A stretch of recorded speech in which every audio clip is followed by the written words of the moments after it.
Very good, everybody. Welcome to another video. I'm your personal funky sim pilot. My name is Arkady Gidzenko, and I will be your captain for today's flight. And today's flight will be a continuation of yesterday's flight, basically. We will be flying the TFDi design MD-11F with UPS retro livery that you can download for free on flightsim.to. From Dallas to Atlanta, both in the United States of America, and we're using real-world time and real-world weather. Yesterday we flew from Albuquerque to Dallas, and today we'll fly from Dallas to Atlanta. Real-world time and real-world weather. We are also using the Aerosoft Simple Traffic tool, and I think that's all that's all the add-ons that we'll be using.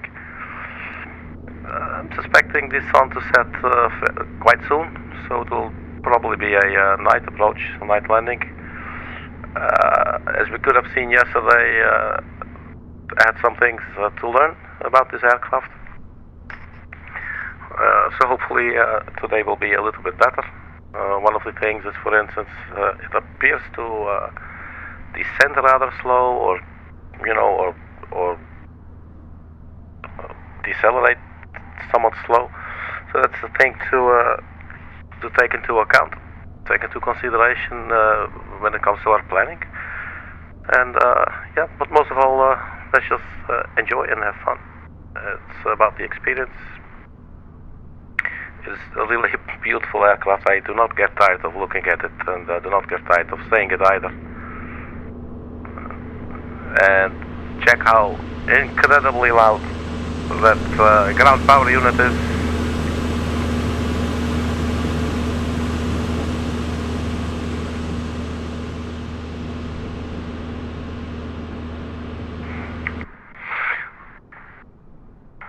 Alright, so let's just hop on in and get this thing set up.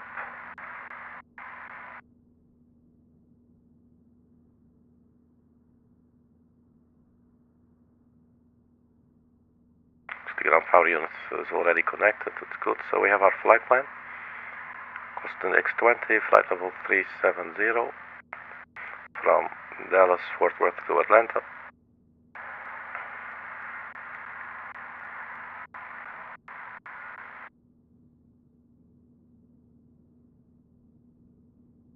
I'm not sure if we can open these windows.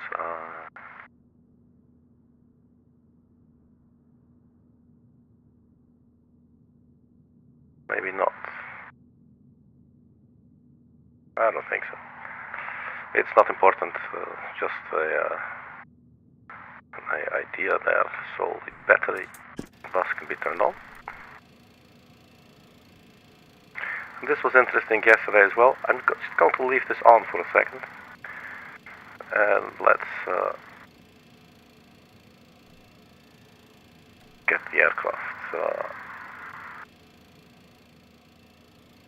GPS system working, external power, let's turn that on. Autopilot.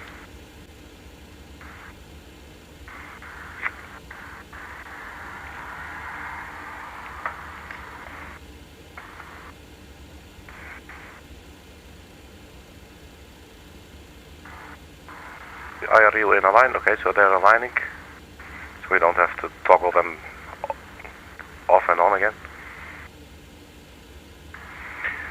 Okay, so let's have a look. Nav lights can go on.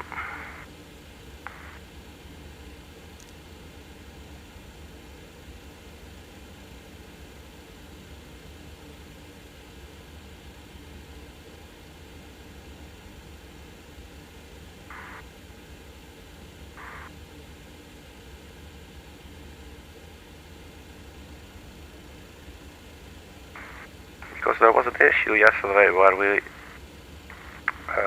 basically the left side of the front panel, these three screens, they disappeared on us.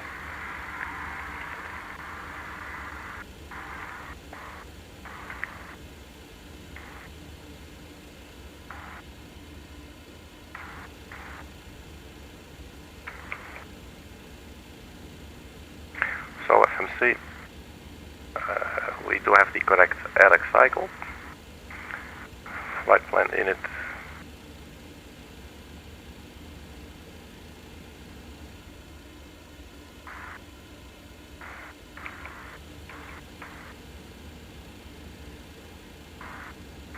So our flight number will be UPS 812.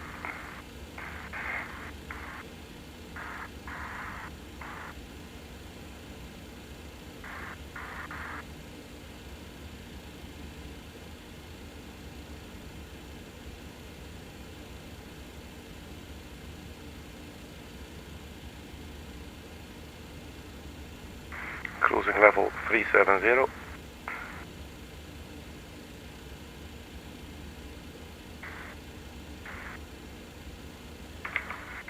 So the cost index is 20, and it goes in the CI box over there. So temperature and wind, let us refer to the LFP. That is off the screen. I'm sorry. Cost index 20 there says it as well. And then I think we will have wind 261 and plus 8 degrees Celsius.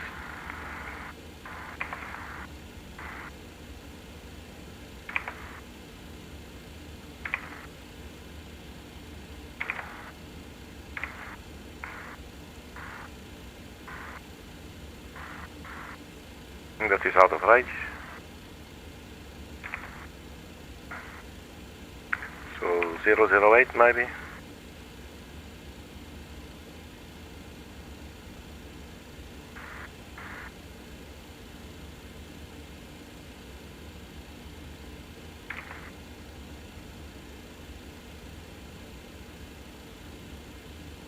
Or the wind component, it's maybe, I think it's 68, so it's 8 plus 68. Let's give that a shot.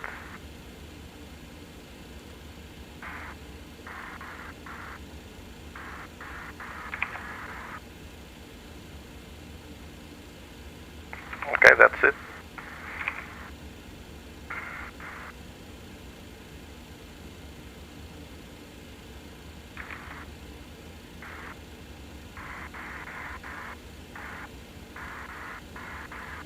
So let's have a look at the flight plan.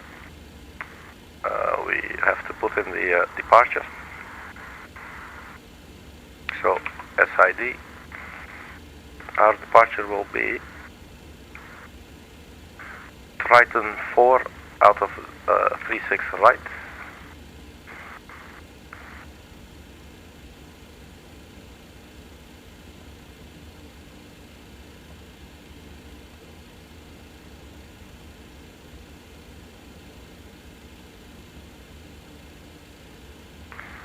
Right.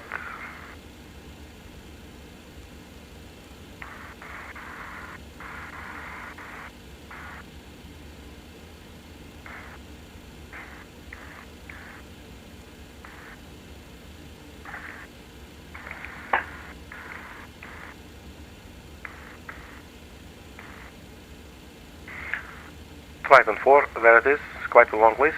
Once we found it and it's in, we click insert. Arrival 26 right, 11-1.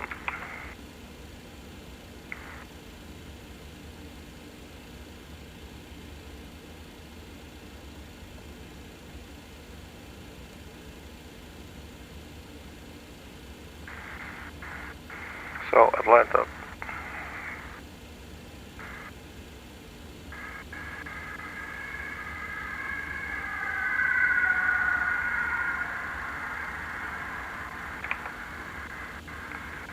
Right, 11-1, so ILS 26 right, and the 11-1, and insert, and they are now part of our beautiful little flight plan.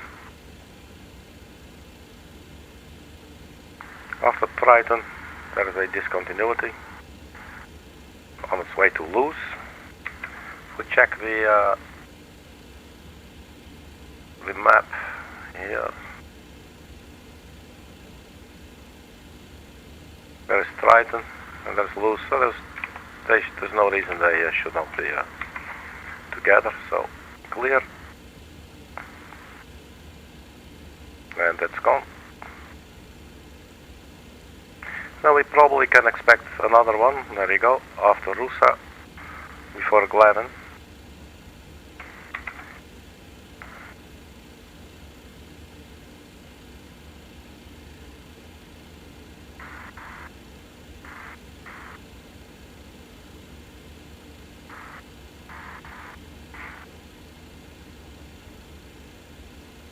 We'll have a look at that once we are airborne.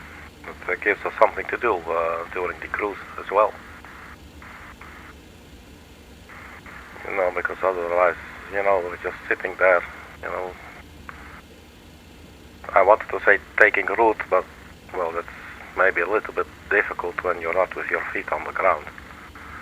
So we should be here at Charlie 9 November 1, the West Cargo site. So we're going to leave this in for now. There might be one more leading up to the final approach.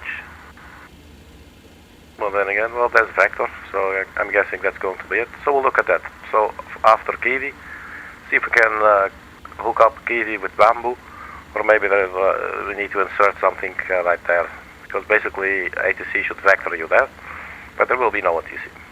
So if the flight plan. So basically we will now go to the NB page for the fuel. And we say set payload and fuel. And that has been set.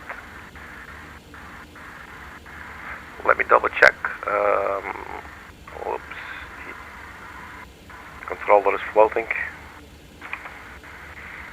Let me check in the OFP what it says. We have 22.9 kilograms of block fuel, 8.4 reserve. 22.9.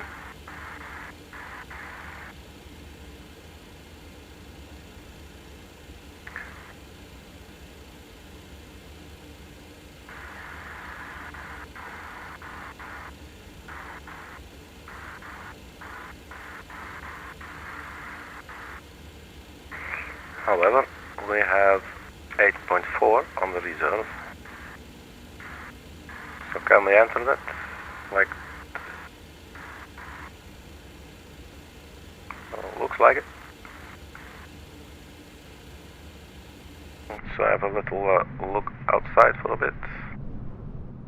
Well, frame rate's actually a little low here and there.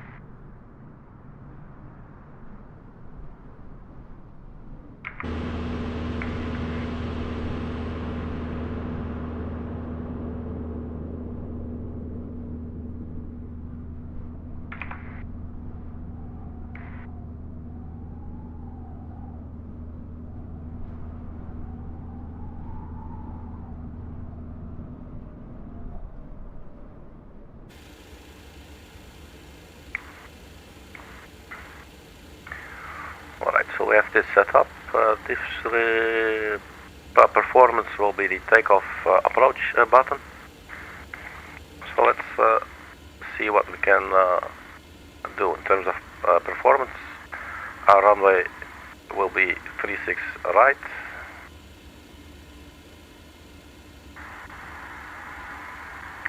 Right, and get weather information. 360, 21 knots. That's pretty severe. Temperature 17 degrees. Pressure 2,997.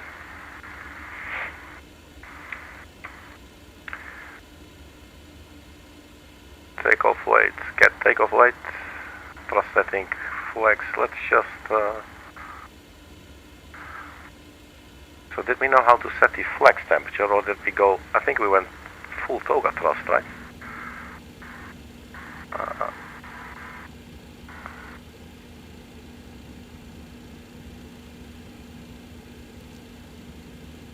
I'm not sure. This might, perhaps this button might be the flex temperature, but or the the button you press for that. think you call it the max continuous thrust in the Airbus, MCT. But I'm not sure, and I have tooltips disabled because it's, it's totally not immersive. I don't like that, but yeah, so I'm not really sure if that's the, but we can try that, and if it doesn't work, then we'll just go toga thrust.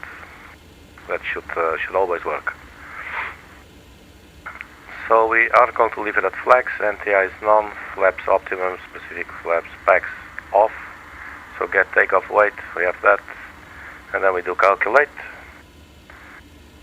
And we get 136, 149, 161 with a flex temperature of 58 degrees. Flap settings 22.2. So 136, 149, 161. Flap was 22.2. Let me double check here. Yep. 136, 149, 161.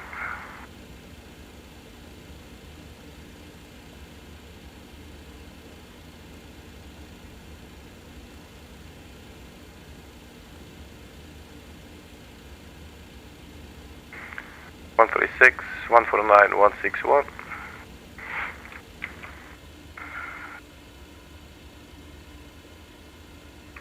The wind 360, 21 knots. They need the slope and the temperature. Temperature was 17. The slope minus 0.2.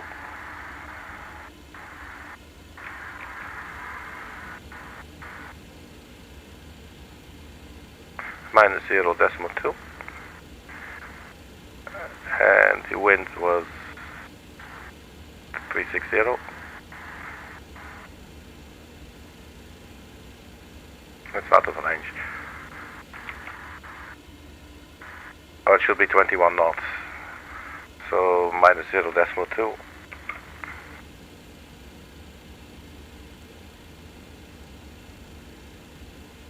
And then 21 knots. Outside air temperature is 17 C. Climb thrust 2106, acceleration altitude 3606. Check, confirm V speeds. So 131, 149, and 161. That's confirmed. Alright, so that bit is all out of the way.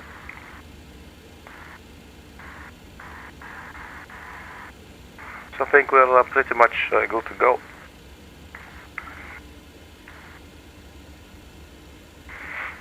So let's, do I have a beacon light?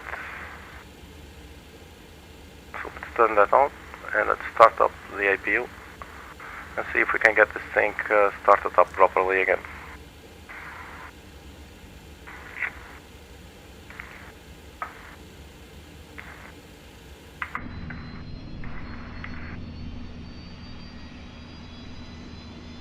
You can hear the APU starting up.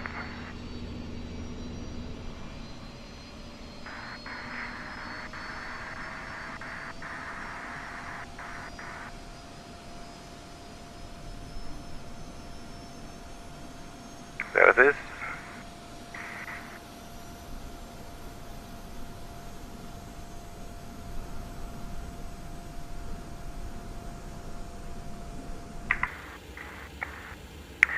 So APU is available. APU bleed, we will turn that on now as well.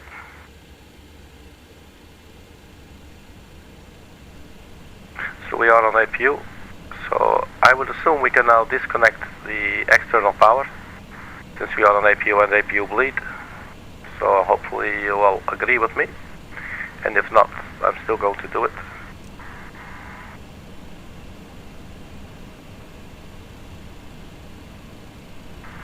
So far so good. Let's go to services on the tablet and we disconnect the GPU.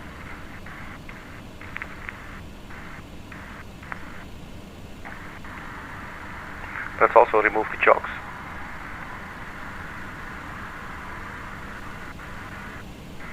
So then I think we should almost be done. You need to set parking brakes to request ground services. Oh, that's GPS cousin again. Somehow it sort of seems to boot with the simulator. It's a long story.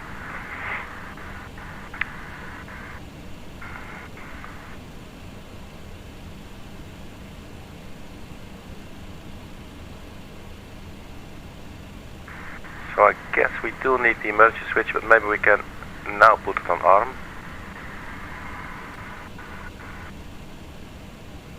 And these will stay on.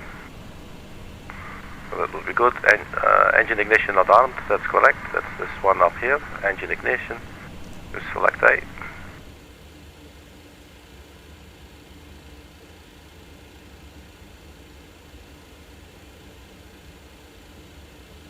So let's maybe push back first and then start the engines.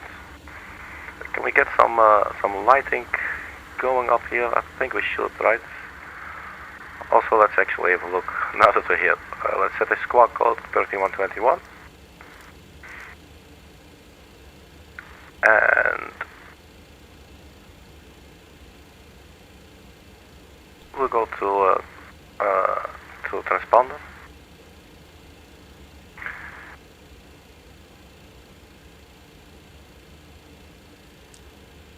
So it looks like you pull it out to select, I guess. No, or you press it. It's a little bit hard to see.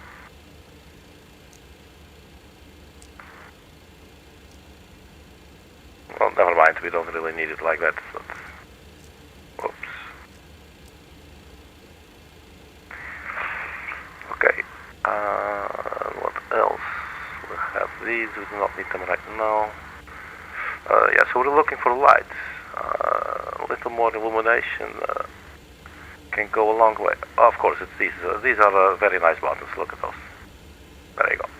So we got some illumination going on here. I actually missed it up here in the overhead panel. There you go. Everything looks a lot more alive now. Well, that might be overdoing it a little.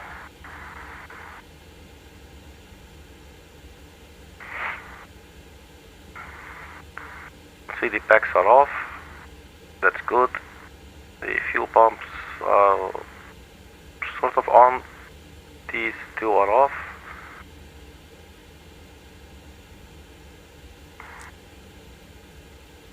I'm not sure it allows us to do this, so let's not do that. Packs have been turned on by doing this. If we click it again, will it cycle? No. So we're just going to turn off the packs manually.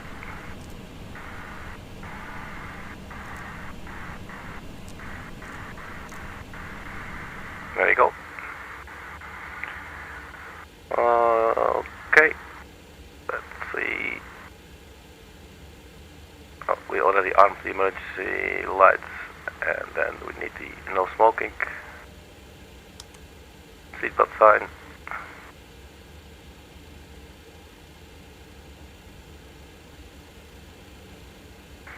And let's go straight for the cruising altitude 360.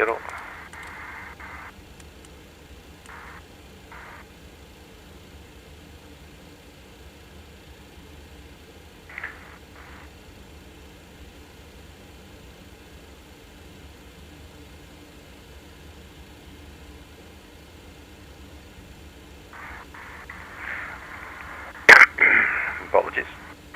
So let's get the tug.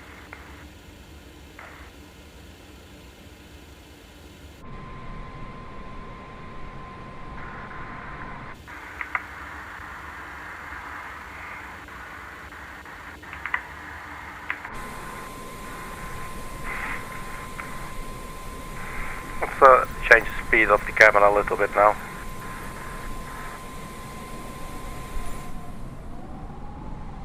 There you go.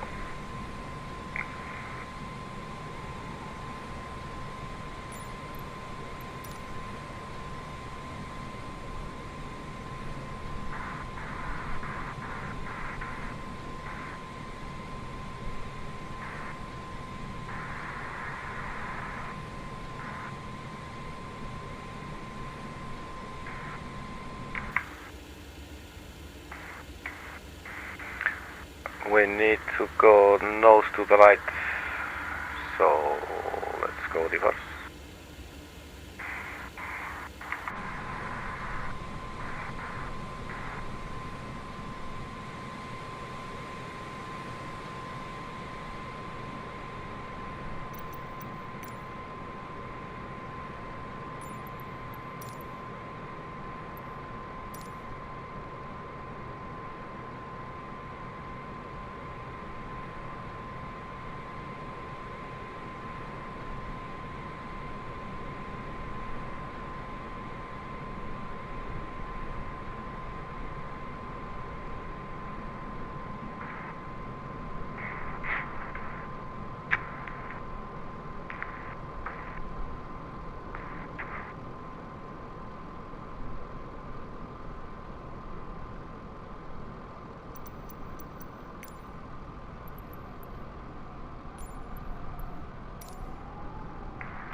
Alright, let's stop it right here.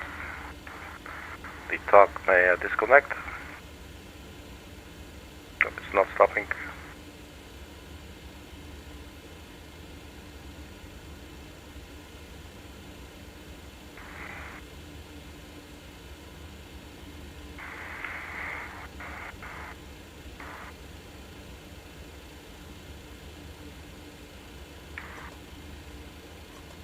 I'm not sure how to set the parking brake.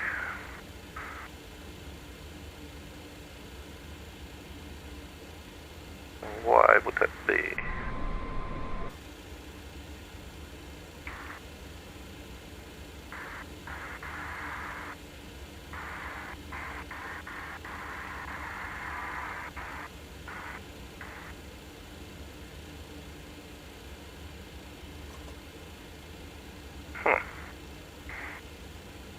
Interesting.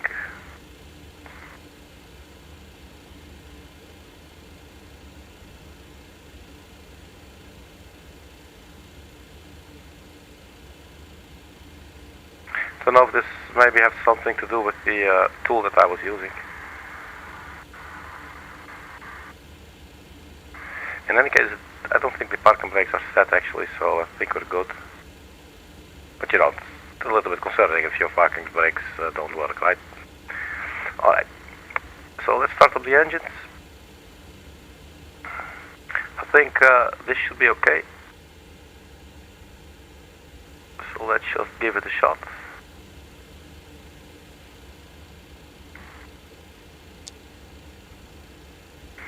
Engine number 3, we monitor the N2. And it's definitely rising, so once it reaches around 20, we will introduce the fuel.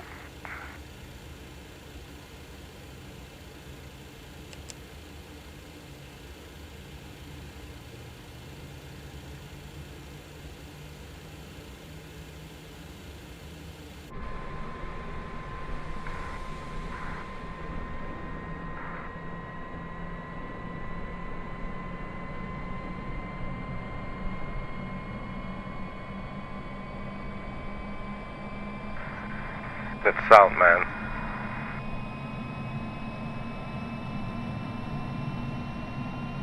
For the next cycle I will keep quiet, we'll just listen to it.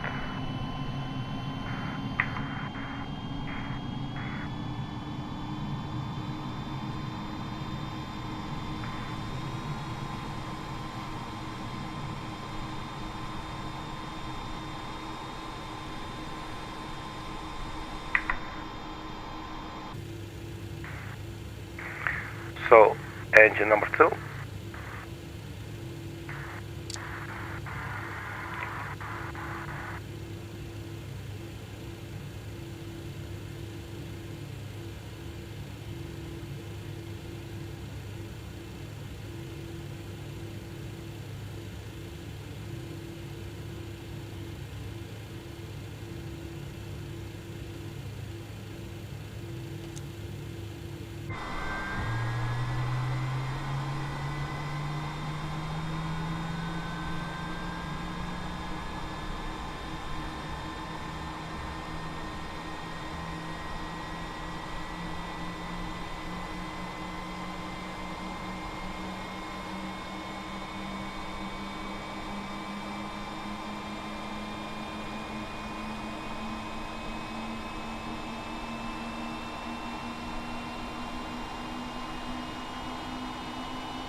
I don't know, man, I love these sounds. Alright, so let's get going.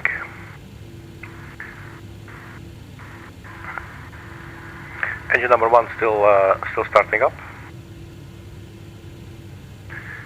The APU should disengage itself, I believe. It's already disengaged itself. Look at that. APU power is available, but it's not used. Or wait.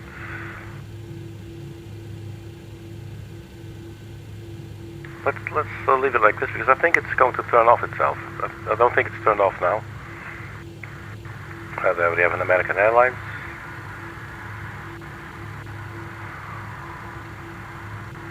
Let's see if we go to. Can we have it? Do we have it here? APU. And 100 exhaust gas temperature 5.6 and 100 oil 5.5. So yeah, that is actually still running. So what do we have here? Air systems is on manual. The packs are off. Basically, the packs are supposed not necessarily to be off for the boosting of the engines, but actually rather for departure.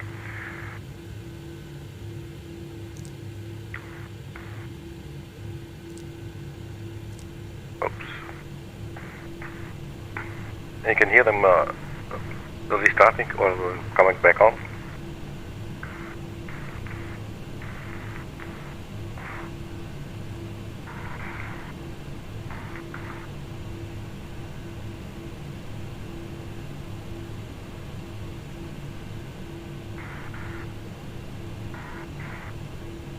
So far, I think everything looks good here.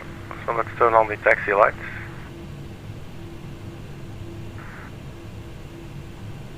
And the runway turn off lights.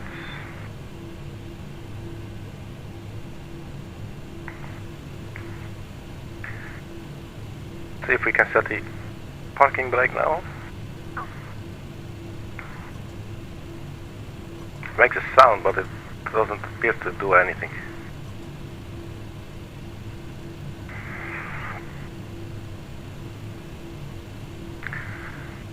And we're not yet in configuration. Let's have a look at the trim setting.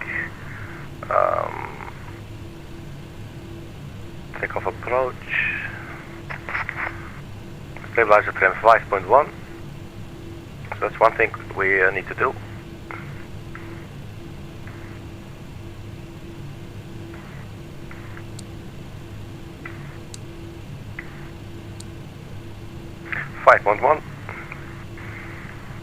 We do not have a blue box yet, and that's because we do not have the flaps. Smoke SW in use. I'm not sure what that is. We'll have a look at that in a bit. Yeah, so this should become a green box with like a green outline and no text in it. And flaps were 22.2, and that's the dial a flap setting again. So we dial here the stopping point, basically. Basically it's like an external indent, if you will.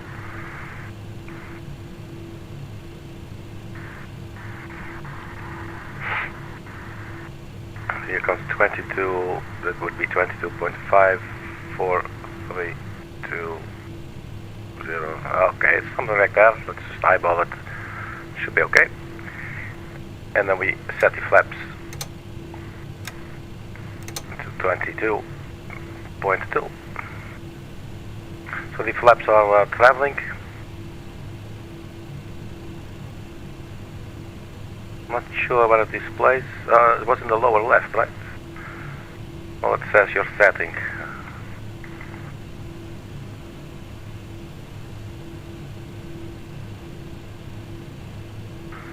Spoilers should be armed. And there you go, there's our green box. So now we know we are fully configured for takeoff. Now there's a little warning here, or caution maybe, smoke SW in use. Only smoke I can think of would be the no smoking sign.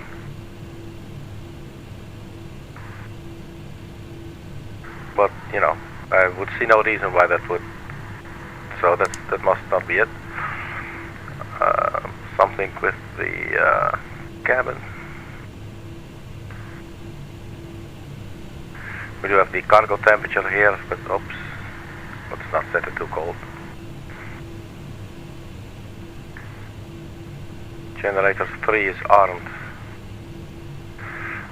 We may have hit a button, but I'm not sure. Wasn't this supposed to be there? There you go. I think this is always on smoky, but I have no clue what it is. But I'm betting. There you go, we got rid of it. But what is this? What does it do?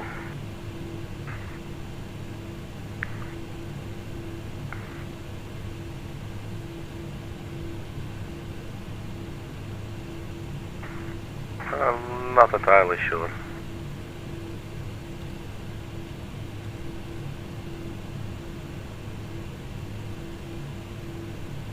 Alright.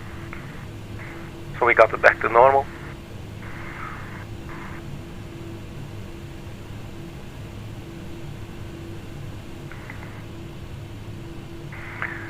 I think we are almost good to go. I do want to check the runway heading, just in case the autopilot won't engage or it will disengage. So 36 right will be our departure runway. That is 356 degrees.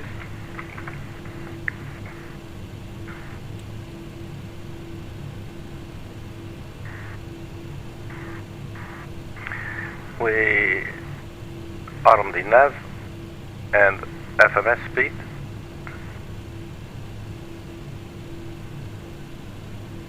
Nav is armed.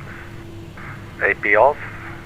This is the button or the display that yesterday I totally did not look at for like minutes at a stretch. And then while I was troubleshooting the problem, the right mouse button, press and hold, this is how I look around, it wouldn't work. So yeah, it got a little ugly, but we saved it. So yeah, as I said, we are fully configured. Not sure about the parking brake, but we'll find that out soon enough. So after departure, we will, let's see, we have the plan right here. Let's zoom in.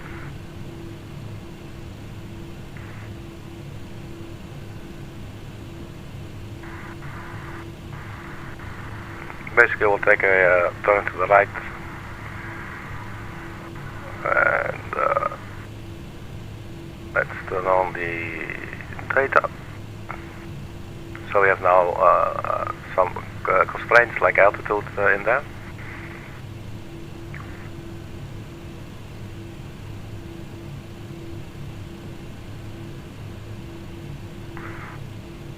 Let's also arm the profile. So profile is armed, nav is armed, and then FMS speed calls that pitch, I guess.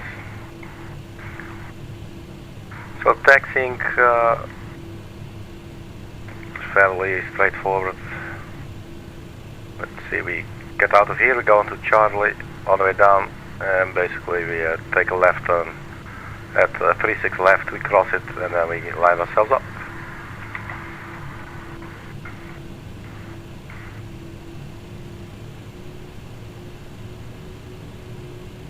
A good thing, the aircraft starts to move.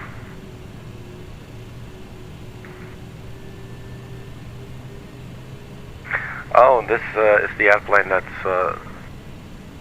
I find extremely hard to handle on the ground.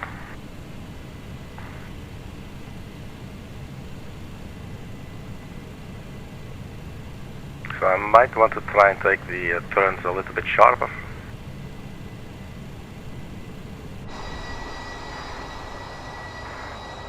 But that doesn't look right, you know, so...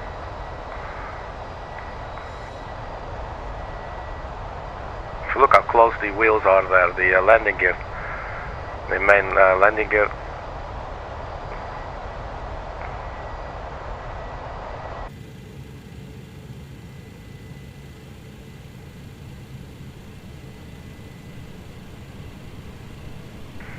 There's actually one button we should also arm, and that's the auto brake.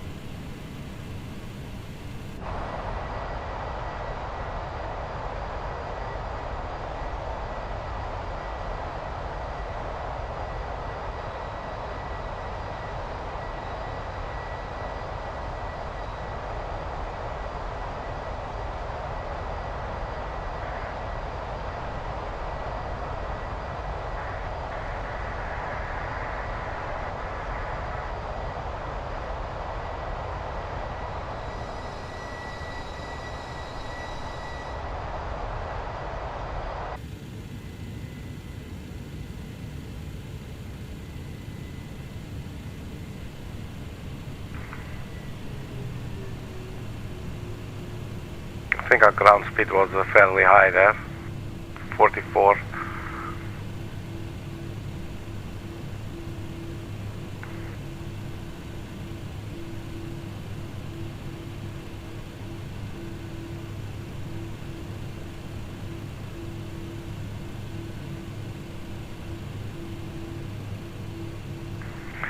Turn on the auto brake for TL.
Okay, so I think our speed was a little bit too high.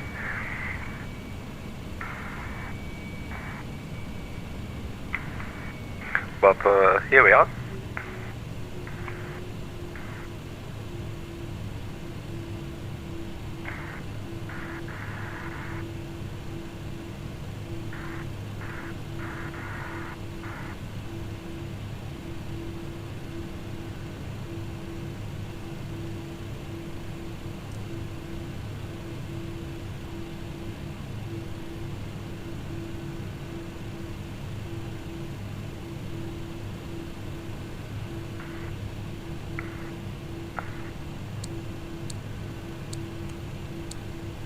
So all the lights on, and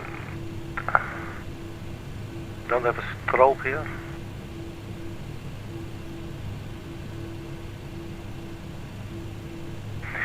And we go TARA on the TCAS system.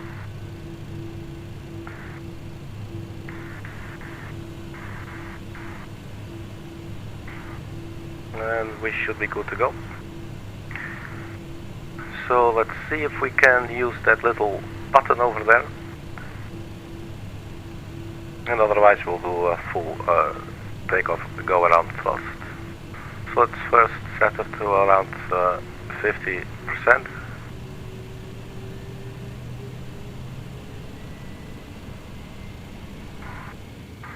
And then can we press some little button there? No, that's not it. It's a little bit dark. Where is it? I don't see it. So let's just do whoops, full thrust.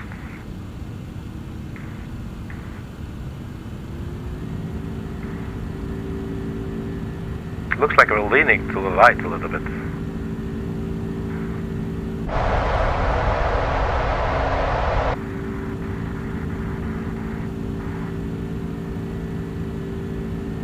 So she takes off on her own. Gear up.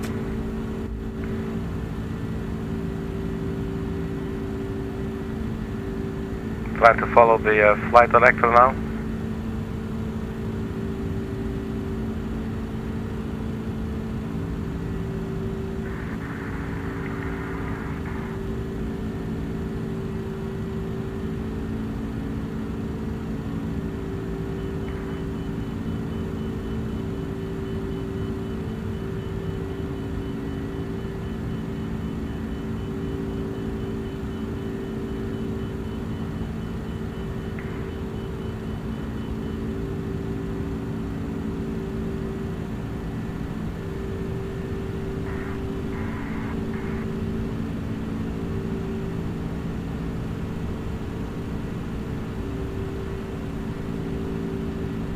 I don't think the flight directors are appear to be very accurate. As far as I know, we should be taking a right turn. So I'm going to turn on the autopilot now.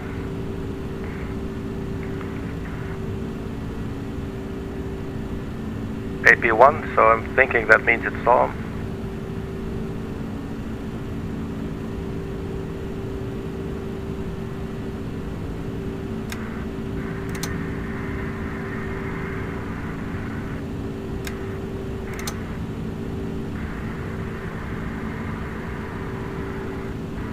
Select FADEC alignment.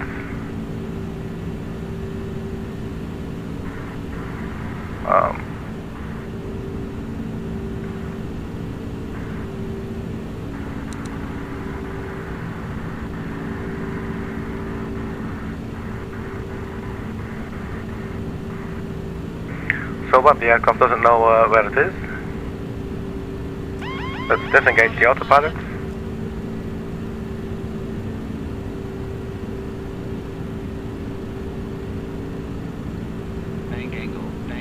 Oh. Okay.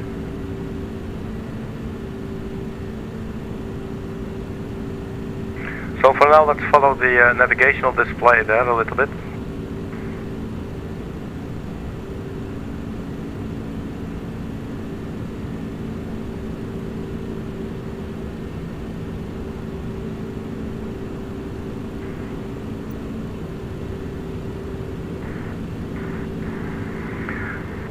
Let's quickly look at... Shit, where do we find that?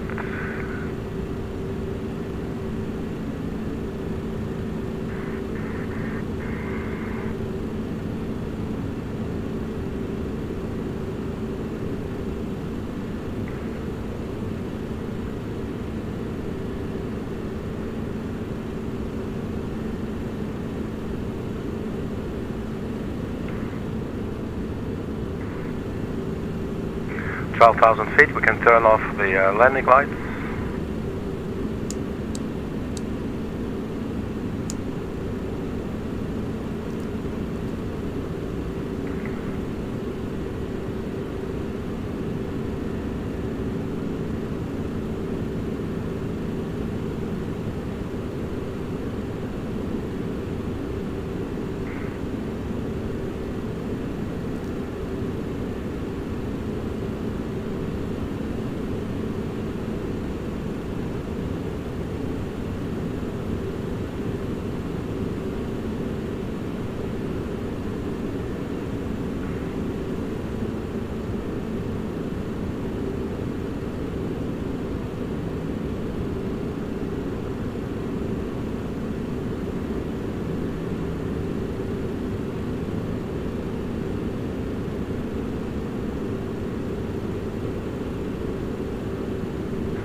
See what happens when we try to re-engage the autopilot.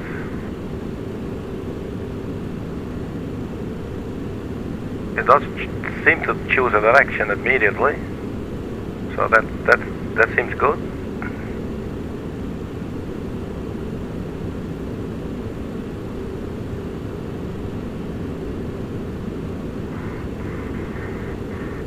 Let's see if we can.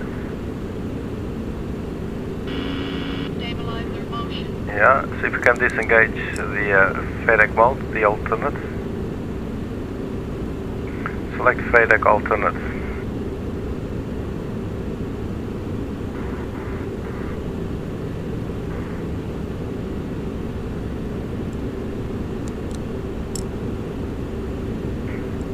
Do we have to choose all alternates? Just give that a shot, see what happens.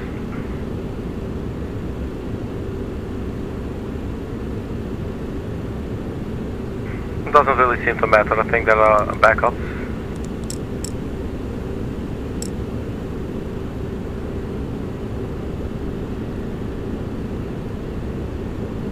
I'm not really sure what that means. Maybe we can look it up. At least we are navigating.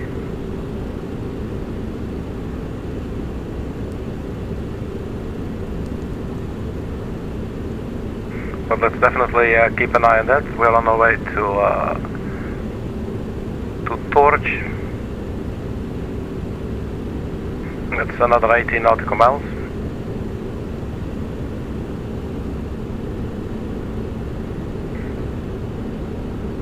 Does this thing have failures?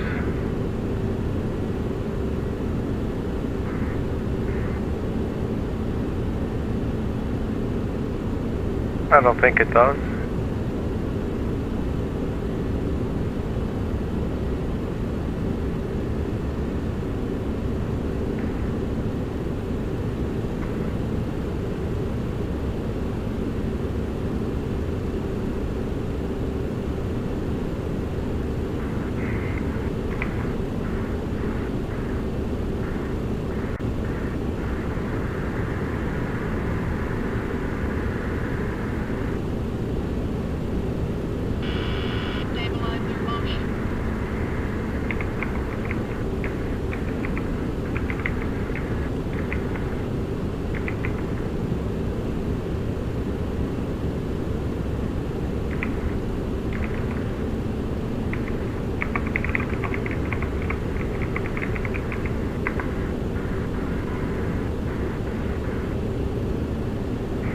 Oh wait, FADEC has nothing to do with the GPS, but I'm just not sure why it wasn't following the GPS, but I'm looking up information here. Regions of FADEC mode alternate.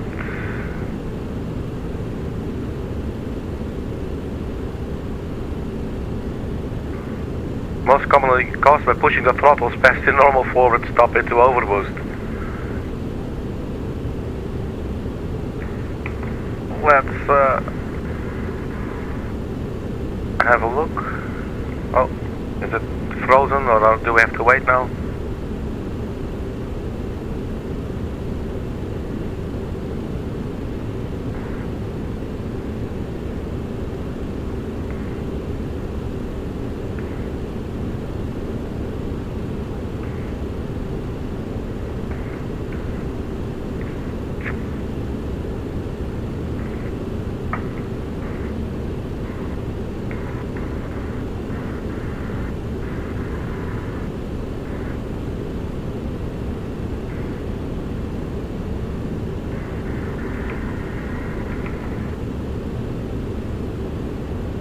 Okay, so it froze there. I think it did this yesterday as well.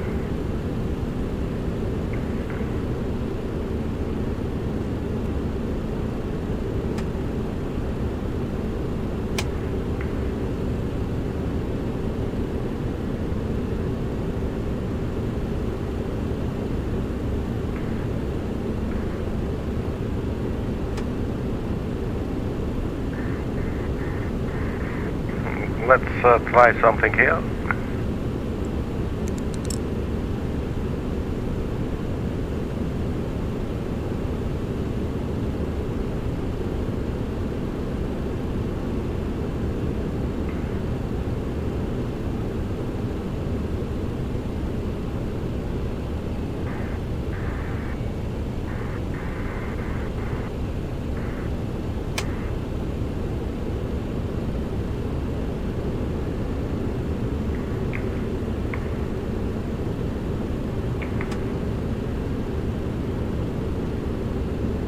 I'm guessing we might need this indent that we're in now, but I'm not really sure. Let's keep an eye on the navigation. That clean little line there pretends that we're still going to the left.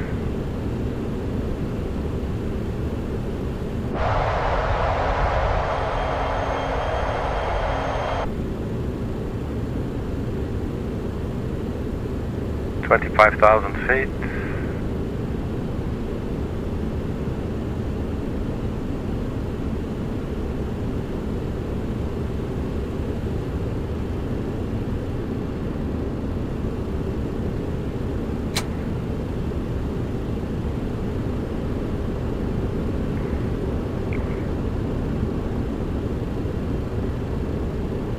It's just numbered.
Connor, I'm asking my aunt, Chat GPT, to see if she has any ideas.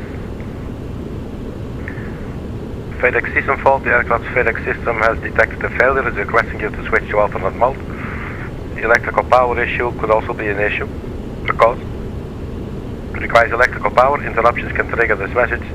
Engine control channel issue. One of the FedEx channels may have failed, requiring a switch to an alternate channel. And it could be a simulated failure. You could check the ICAS messages, look for additional fault messages on the ICAS or the FMS. If another message accompanies this, it can help diagnose the issue. Menu select FedEx alternate mode. Let's see.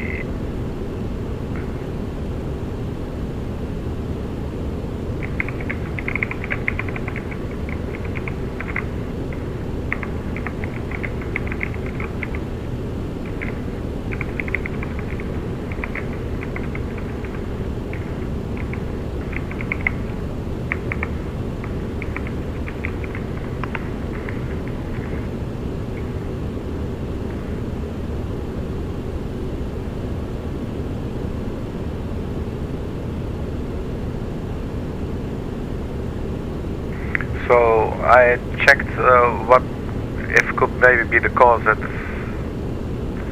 yeah, it's on 105%, man. It's just like the space shuttle.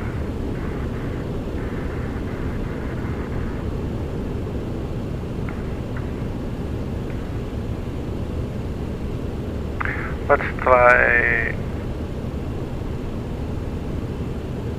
Let's see.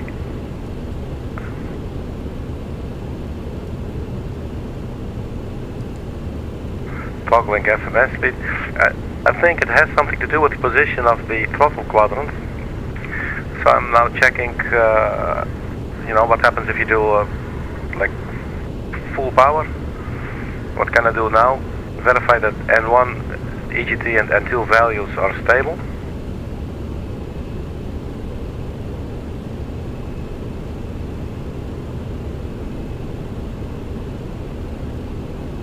They appear stable. It says here actually 102 in red, 102.1 climb limit, so I think we can still go forward on the throttle.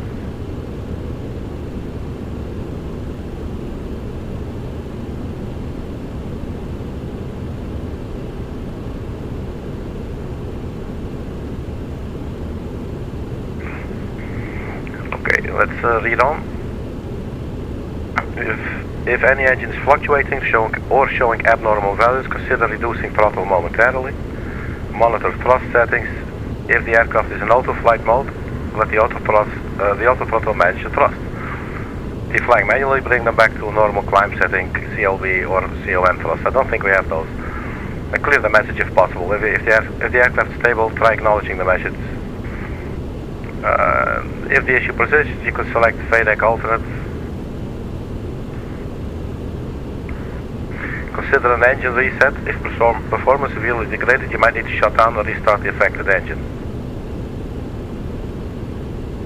That sounds interesting. Oh, so when I go back... Yeah, I was in my browser and then the game appears to lock up. It's a little bit unstable if you ask me. Alright, so... Well, we are still flying. I cannot see anything other than these values, 1 to 5.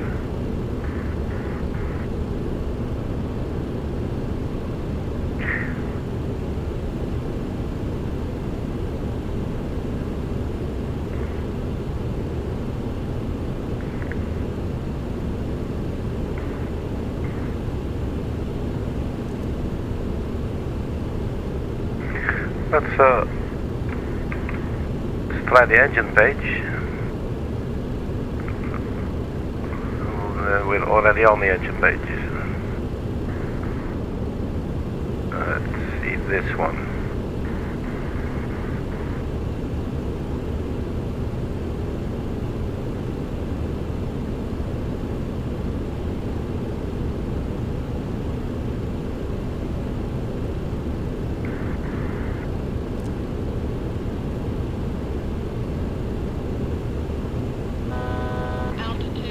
Okay, so we're almost at cruising altitude. We are still navigating, so that's alright.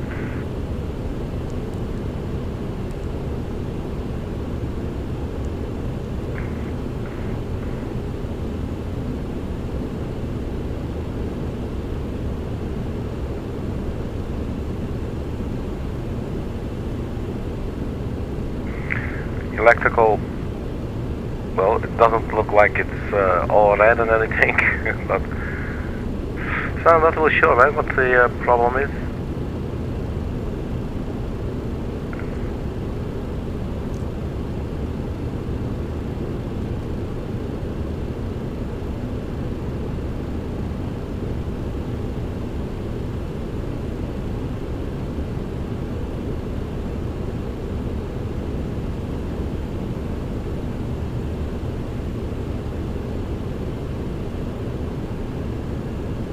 Oh, it says 360. We should be at 370.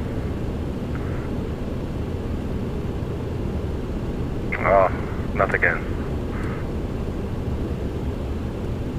Bad.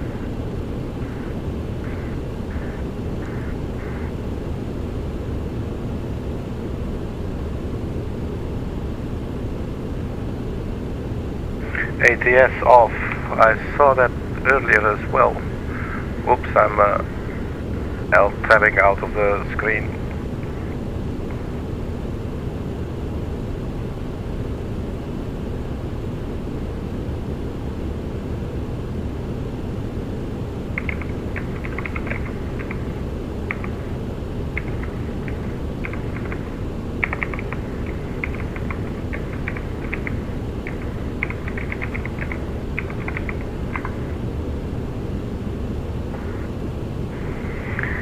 ATS off means auto throttle system has been disengaged. This combined with the select FADEC alt message suggests the FADEC might have detected an issue when you manually push the throttles after engaging toga. So what happened? We'll check that now. What to do now? If you want ATS back on, re-engage the auto thrust. Really, is that all? But isn't that... I think we did that.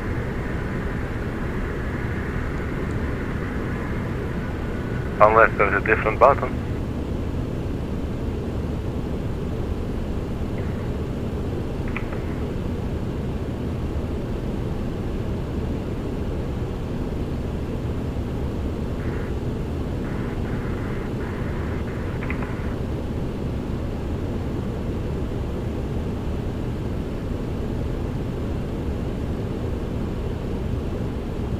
So ChatGPT is saying there should be an ATS button, but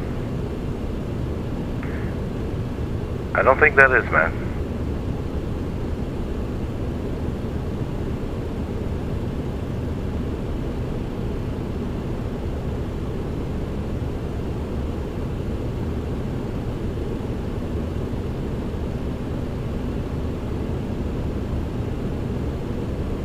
Can we maybe turn off the autopilot altogether and then turn it back on? We could try that. Autopilot.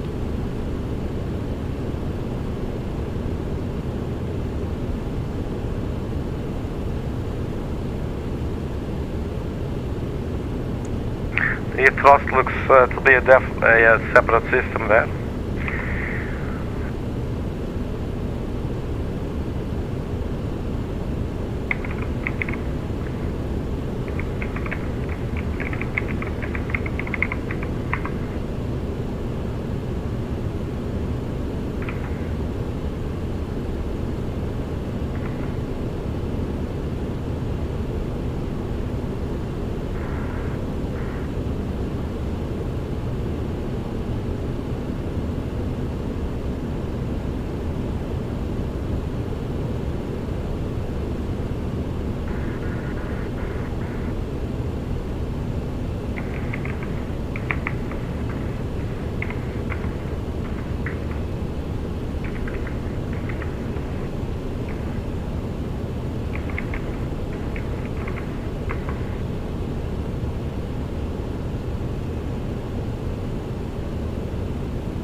So we're still following navigation.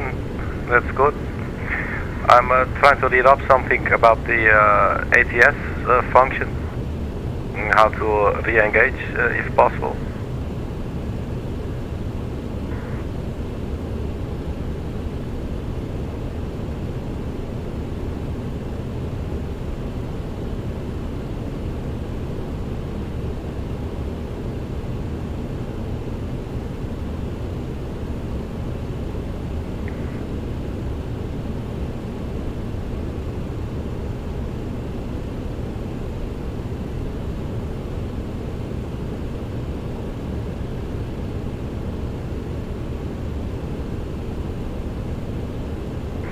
You need to hit auto flight when on the runway. Do it during taxi or you might have a bad time. So on the runway, hit auto flight, raise the throttles to about 70% and you will see that the auto throttle will take over. After 400 AGL you can hit auto flight again to engage the autopilot.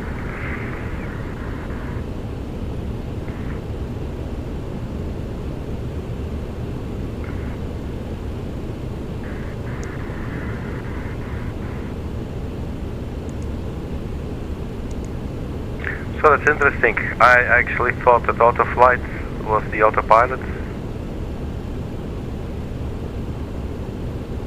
However, it does not really appear to do anything there. Let's see if we can throttle back to around 70%. Oops, something right there.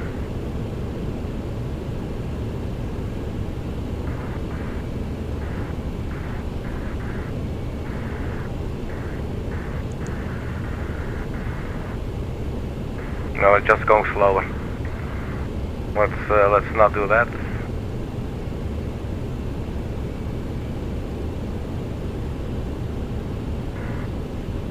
So we do have a performance page. What does it say? Economy, cruise, Mach 0.823.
It looks like speed is actually still being managed, or are we? No, we are actually really accelerating that. Okay, I spoke too soon. So autoflight does not appear to do anything. FMS speed. Let's remove something there. Let's see.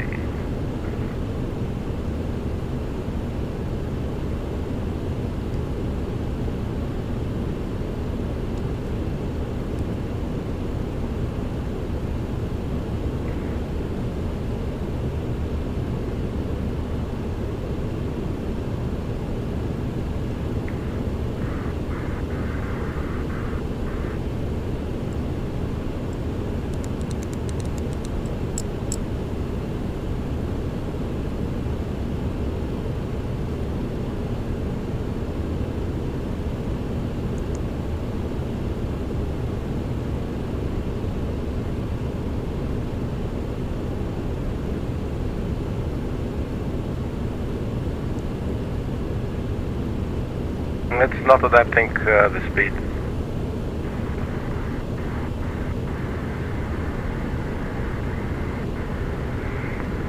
Let's decelerate a little bit.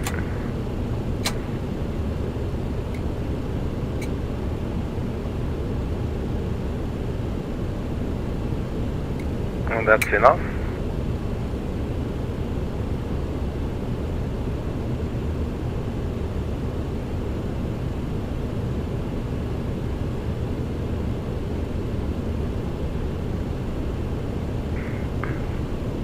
So how does it go when you reset the engine? If we reset one engine, do we just turn one off? Like, everything's gonna go crazy and flashing at us, you know, raising more problems than fixing them. But I do feel experimental. I'm not really sure if we should do this. Let's see, do we have individual?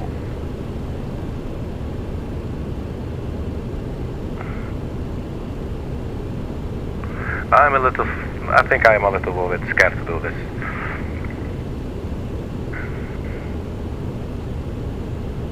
Speed slowly going down, so we should definitely not be any higher than 91.8. Let's have a little external view for a bit, and I'll run into the galley to get myself a new ice seat, and I will be right back.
Well, I'd say we are.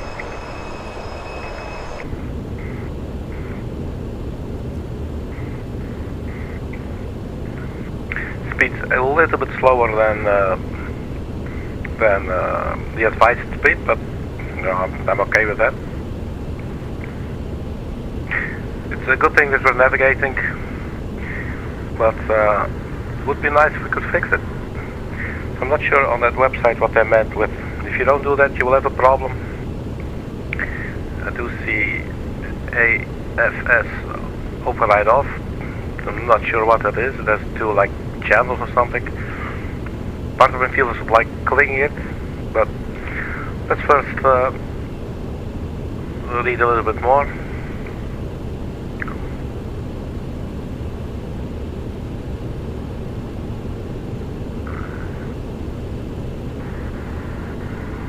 So autoflight is also the autopilot, I guess.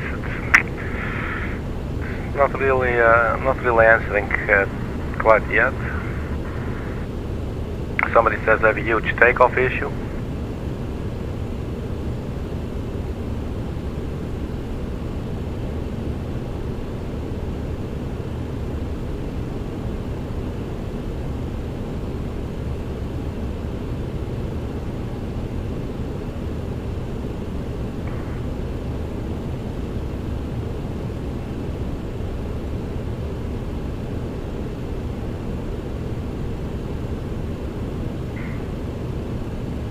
No, that's not it. That was a different one.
Checking if restarting the engines might solve it. It also looks like has something to do with the way the I don't know, the aircraft was made, or at least the simulated aircraft, the ones that are flying by TFDi design. But I'm not sure if it's a bug or if if this is basically. I mean, cannot imagine this would be according to specs. I'm probably doing something wrong. Let's just put that up front, right? But yeah, and it doesn't matter in the end. It's interesting to find out basically what the problem is and how it works. You learn a great deal about these systems, which is very interesting. Because I'm not the type to sit down and read, and so by just doing things and making a fool of myself and breaking it. And then I will read up some information, but I do not have the will to sit down and just read something usually. Maybe unless I'm at work.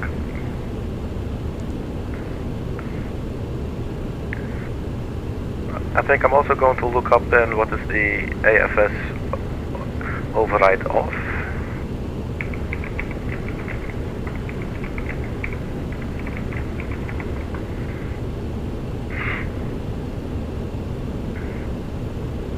Auto flight system override is off. This indicates that the autopilot and auto throttle have been manually overridden and are now disengaged.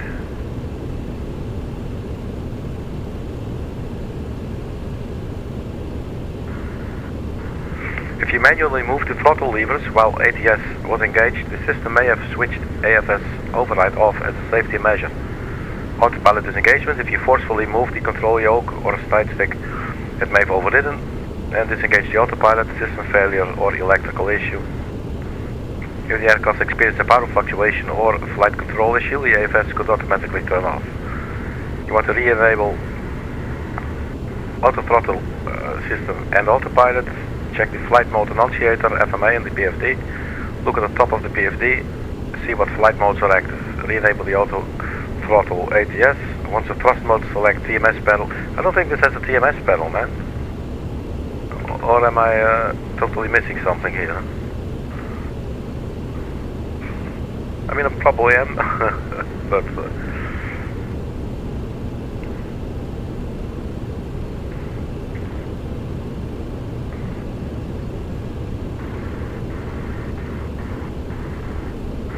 I mean, this is the radio panel. Here we have another FMC.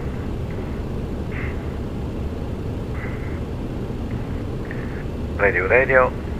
Here, as far as I know, here we select what is on that screen right there. The one in the middle, right, I believe, or is it both screens? That's that one.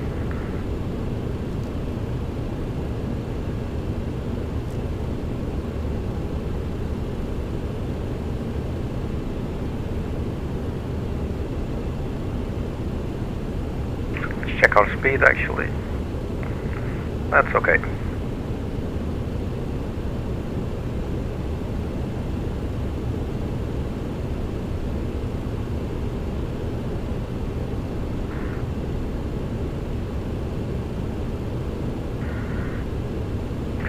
Do we know where is our top of descent? Oh, that's there. So we are now on our way to Memphis. There, and then we have HUTCC, KNSAW, RUSSA, and then top of descent. Alright, okay, so we don't have to worry about that just yet. So, hey.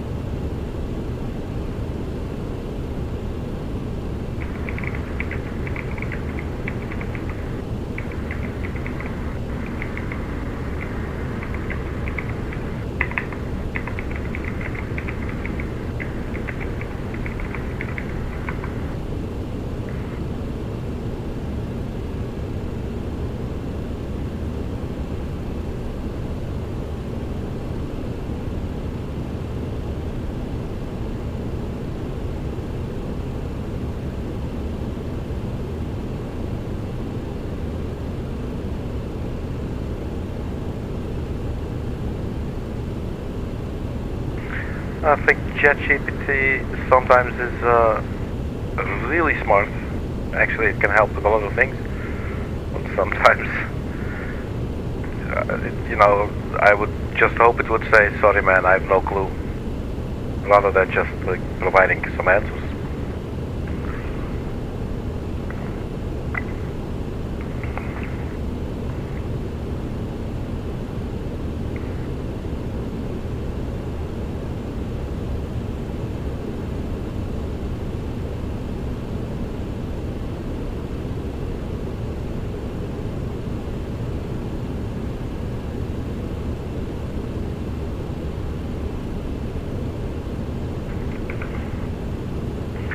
Let's have a look. I think, oh, okay, this is, I think I understand. So you can, basically I use a button on my controller to disengage the autopilot. It's actually AP2 now, by the way, and not AP1. Disengage, so AP off, and you click again, sort of to acknowledge. This should be like an override to that. So I think pressing it now will not engage the autopilot. My button on the controller. Altitude. So the autopilot is back on. AP1, ATS still off.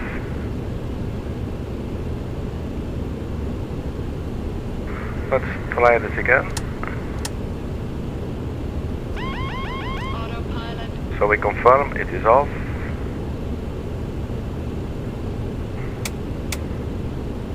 And now if we press the button here in the center, auto flight.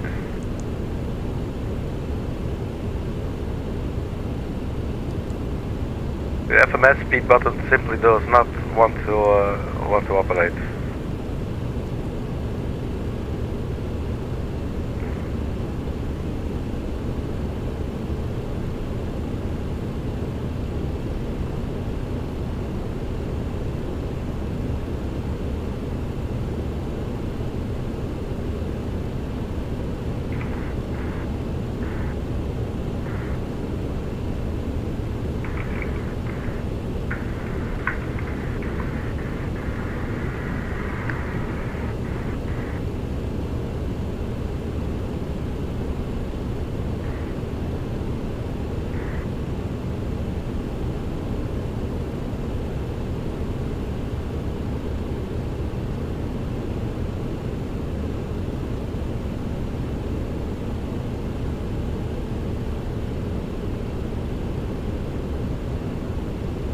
Could there maybe be something we can do here in the tablet? Oh look, there's actually tabs, systems,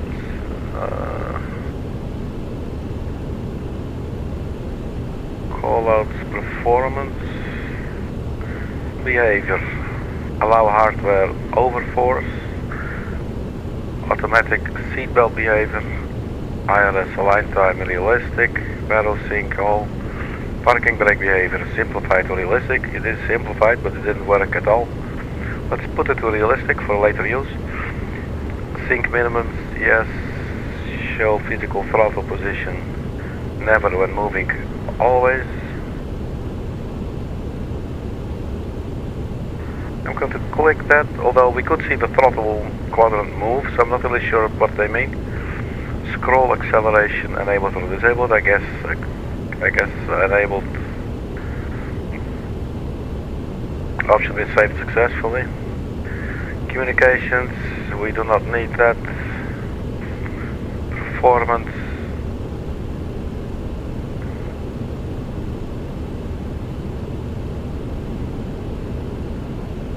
I think these are callouts.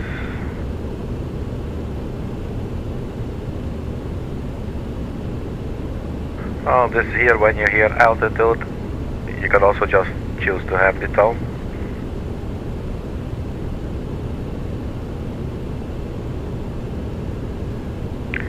Systems, automatic anti-ice disabled, digital standby disabled, fuel dipstick enabled, RCWS, tape displays, high decelerate, auto brake system, ABS, the no single QFD,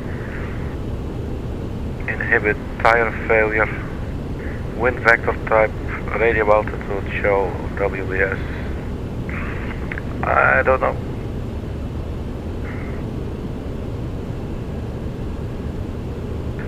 So here we have a bunch of options. State we cannot use it now. Services for when we're on the ground. Here we have charts, we don't need that. Performance is basically a calculator, payload, and we have the dispatch system. So there's nothing we can do there. We are still navigating though, so that remains a good thing.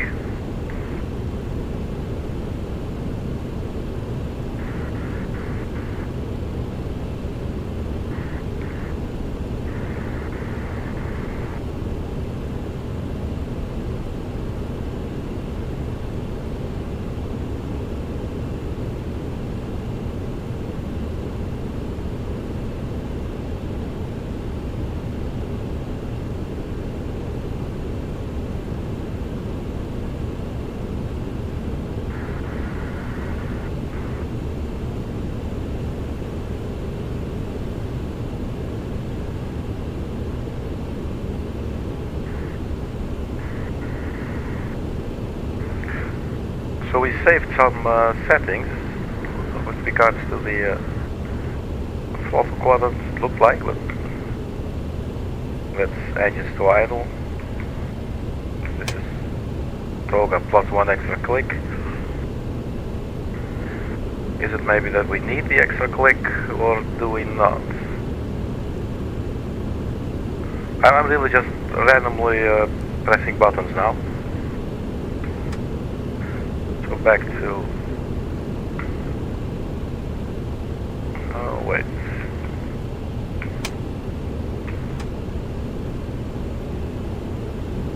believe we already tried this one. This detent that's in there. So basically what I did was F4, so the thing goes all the way to the end. Press F1 is engines to idle, but then chooses that to do F1 again, it goes totally to idle, and there's nothing I can do.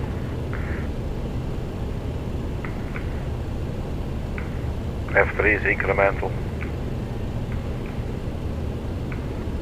And there only appears to be a detent at the very end. That one.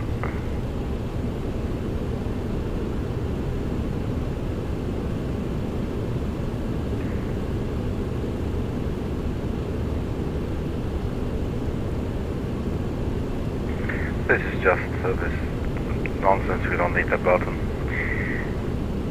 I don't know.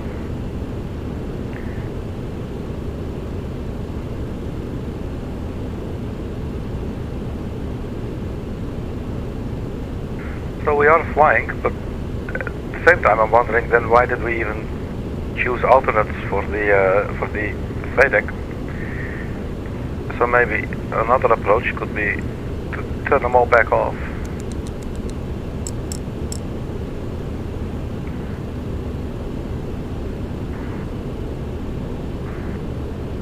We will have to look at the flight plan. We're now on our way to HUTCC.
The N1 appears to be dropping.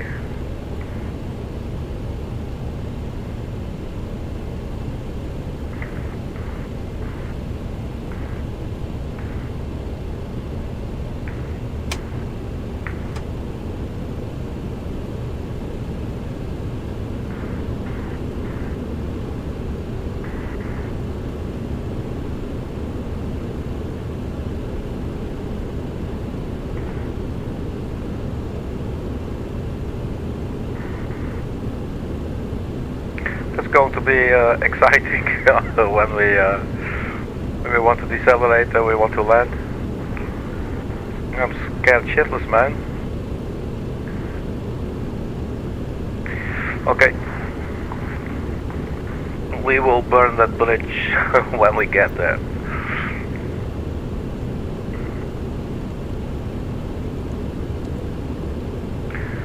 So the top of the set,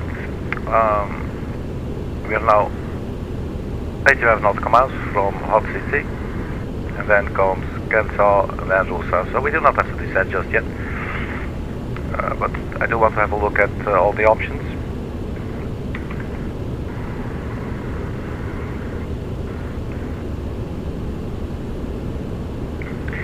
We can expect runway 26 right. Let's get some weather information for Atlanta.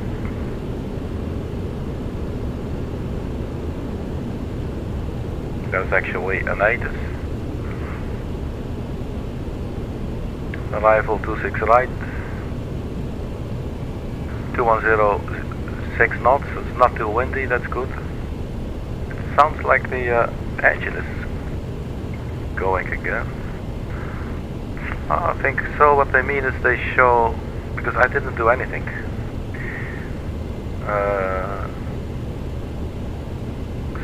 It looks like there is some control, maybe. Let's just not intervene for a bit and just observe.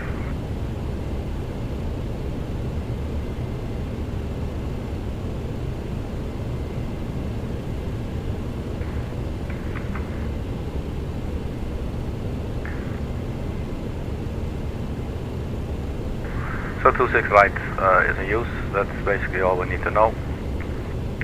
26 right, so let's find the charts. Approach.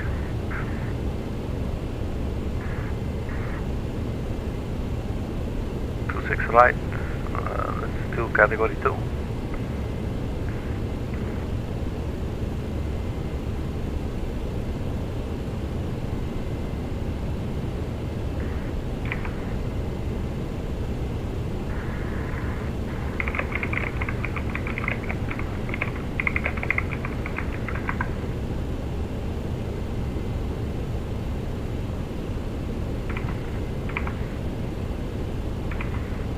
We should also apparently be able to perform category 3, so category 2 will do.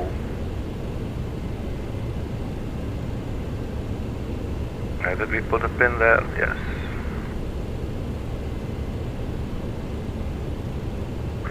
Bamboo.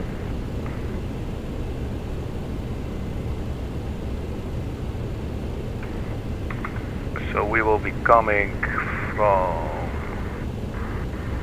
RUSSA.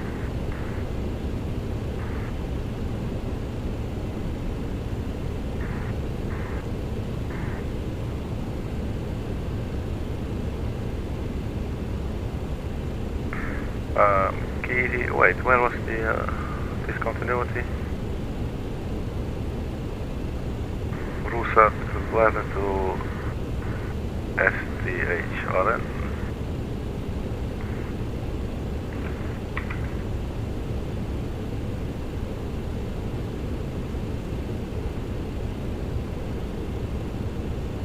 KNSAW RUSSA 11. Stabilizer motion.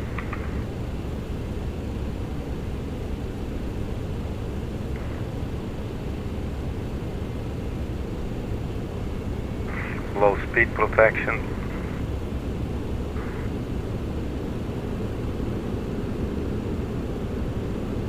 And then the N1 starts spooling up again.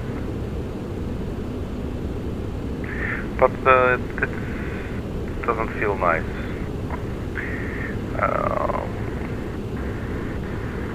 I am gonna listen to the aircraft actually, so sorry for being so indecisive, but I just want to observe and see what happens. But the aircraft is asking for it after all, so I'm thinking, yeah, you know, the aircraft knows better than me.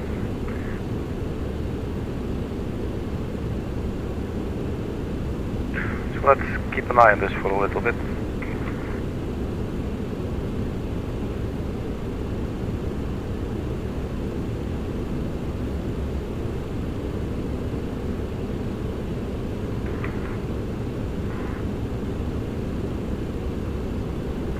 So we'll have hog So basically these two can be, let's see, can we clear the discontinuity right there? Yes, we can. Then hog, rain, cloud, sweat, KV. So after KV it's vectors. We are north of the airport. And then bamboo. So to go straight to bamboo, it might be overdoing it, so we can choose to go to zero. We put that in.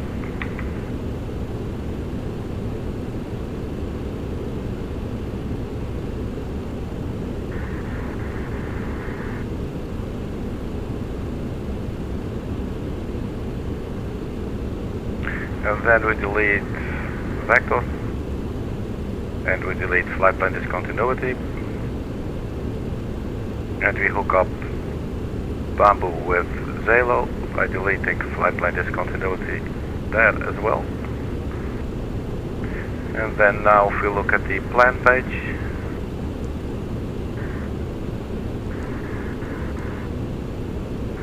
you can see perfectly we fly this leg here. Let's take a turn. Now we inserted zero, otherwise we, yeah, I think that's better. We'll have a little bit more time. So back to map.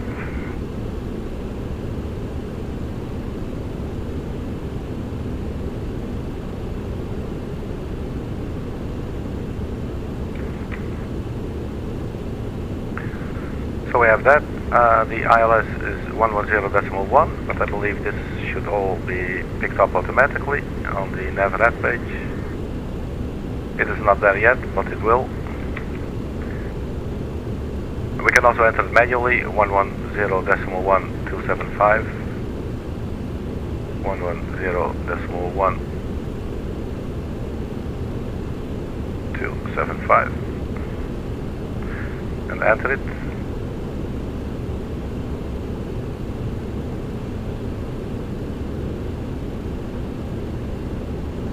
Can we delete it? That also works. So let's leave it empty. It will auto-populate. And then the radio altitude 110, airport elevation 1,000 feet. So 110 radio altitude.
Let's have a look what's going on.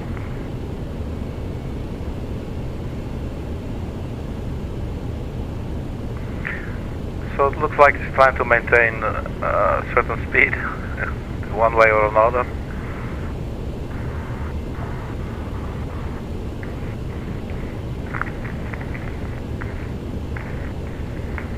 The auto brake is still on TO, I can see. Probably has nothing to do with it, but did not see that earlier.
It's getting quite slow there, 207.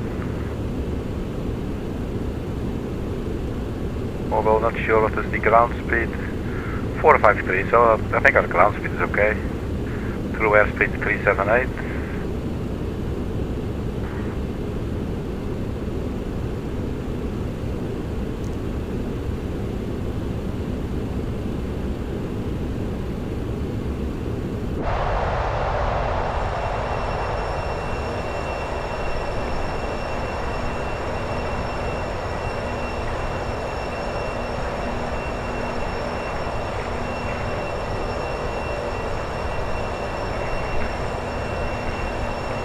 So yeah, this was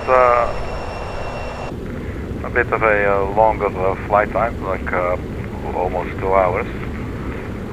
And you know, with the problem that we've encountered, it's time well spent.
thinking if we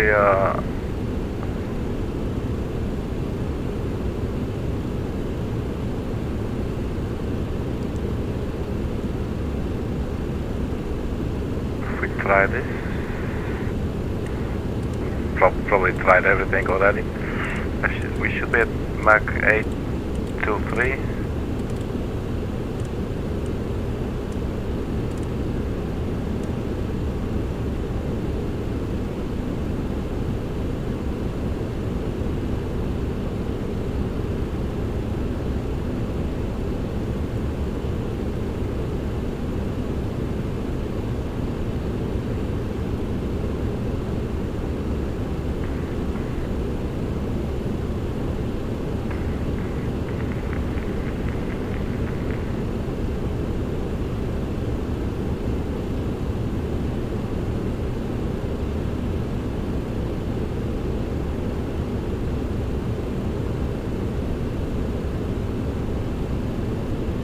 We're on our way to 11 already. Well, we have 80 nautical miles to go, but we should have descended. So let's go. I'm actually gonna see if the following will work. 4,000 feet.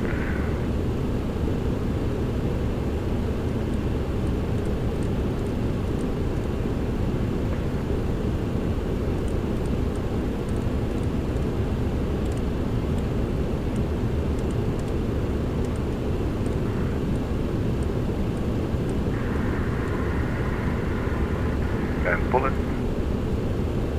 Nose goes down. So now the speed.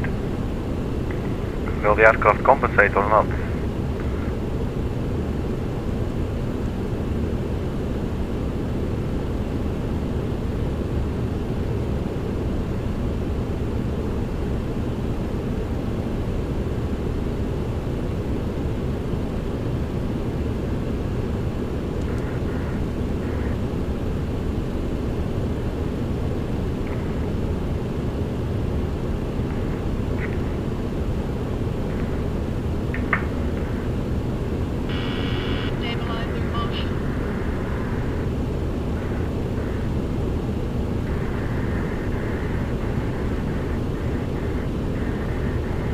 Usually the engine should go to idle as far as I know.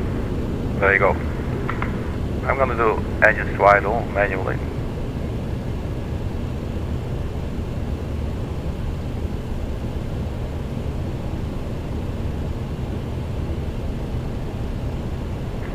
It's a little bit scary, man.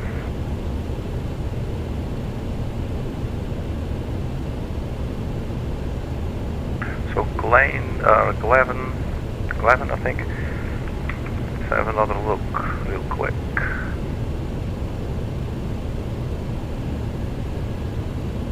So we can expect 11, Hog, rain, cloud, swept, Kemi, Kiwi, and then a right turn. And we go like this.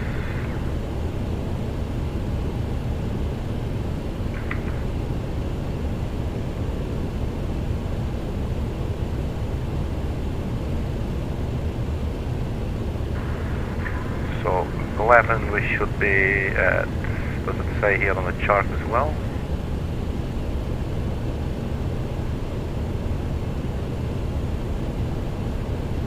Expect flight level 140.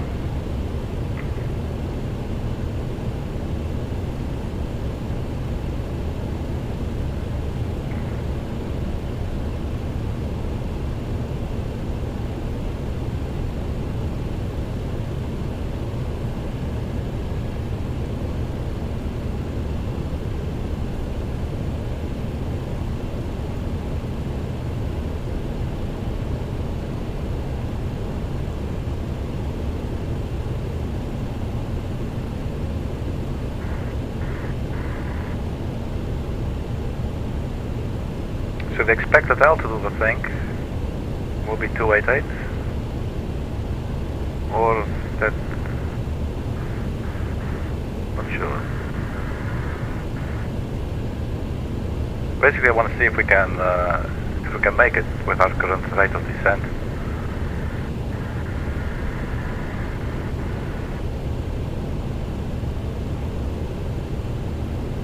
We can see here that we appear to be low. I'm okay with that actually for now.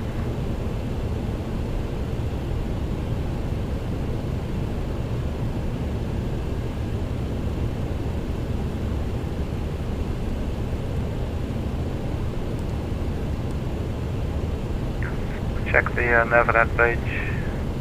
We do not have the localizer yet, the ILS.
I chose profile for the descent rate, just to see what that would do. And you see the nose comes up a little bit immediately, which also drops our speed a little bit.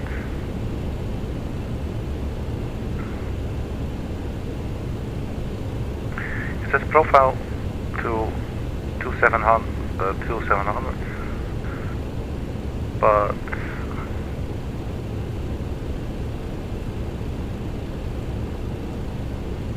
why? Ajay.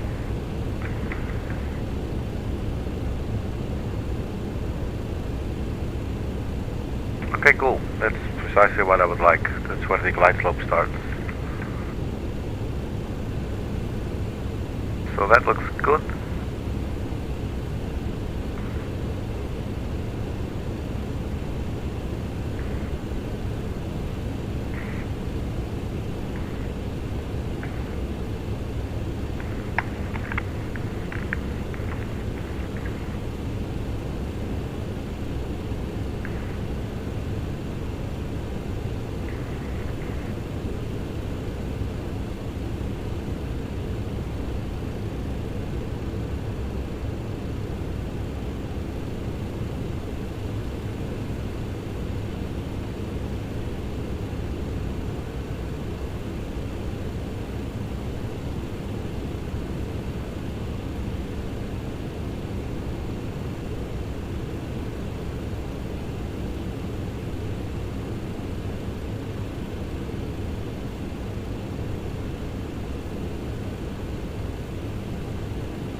First speed is dropping there.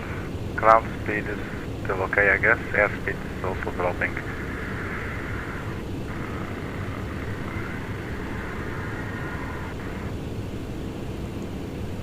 I keep on pressing these buttons every now and then.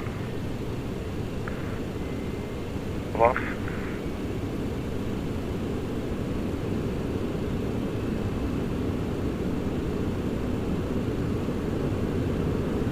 At least we're getting more N1 again.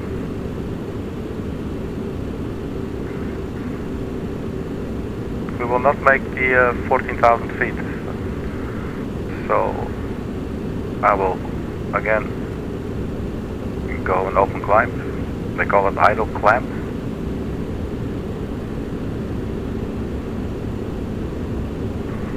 And then probably have to go engine to idle again.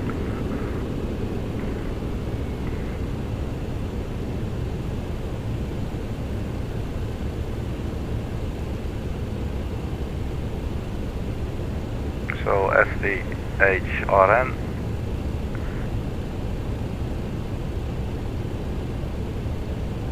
Flight level 240. Oh, but here it says flight level 288. I see.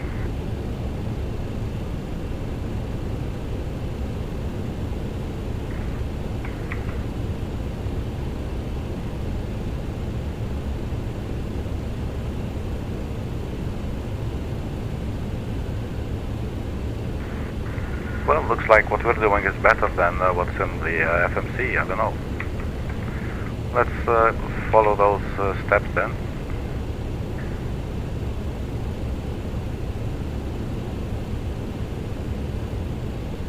From Schutteren to Hog, and then on track 095 to Rain.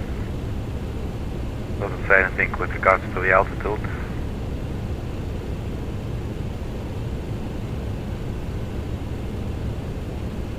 So the airport elevation being 1000, so if we go to 4000, we should be okay.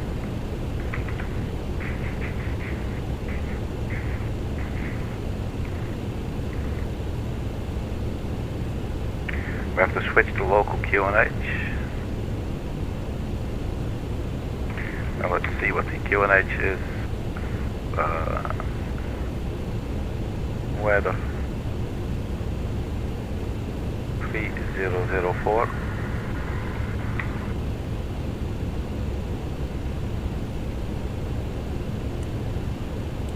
There you go. Altitude 11,000. Let's turn on the landing lights.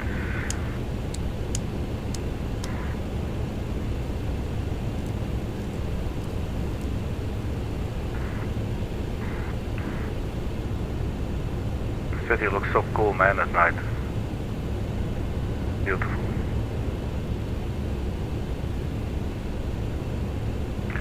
Thousand feet.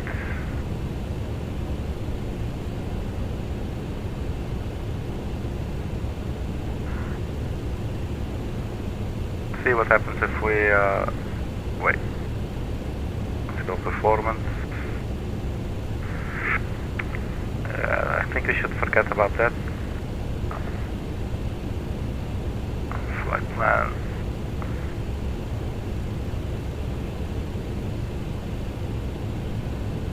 Let's say we are now on our way to Hog, and then comes the rain, 8000. So let's say at Hog we want to be 5000. Just see how that is going to look like.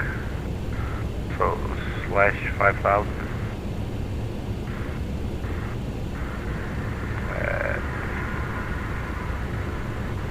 At the rain.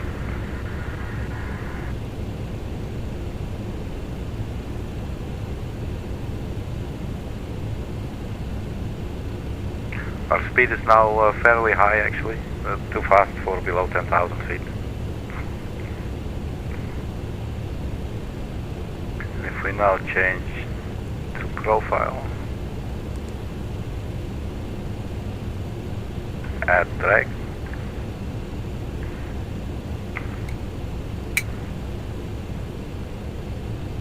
speed brake is out.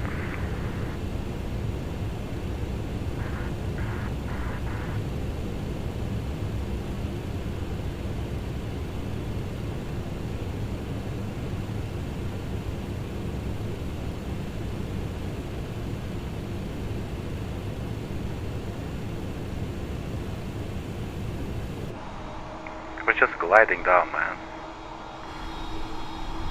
On idle.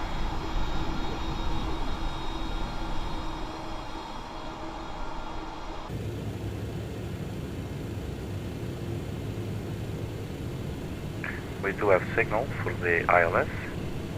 That's good. Let's see if the course 275 is in there as well. 275, there it is. 110.10.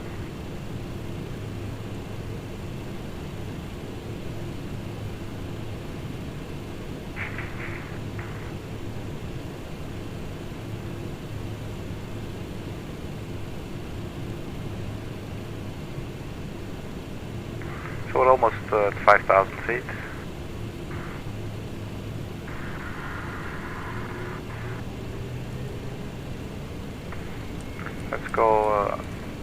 we can go speed 210.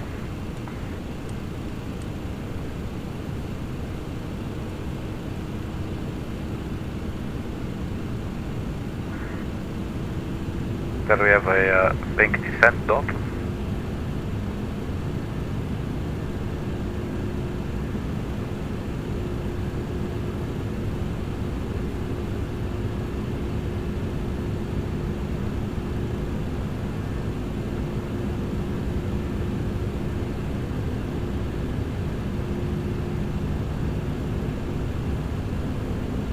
So are we going to hold altitude now?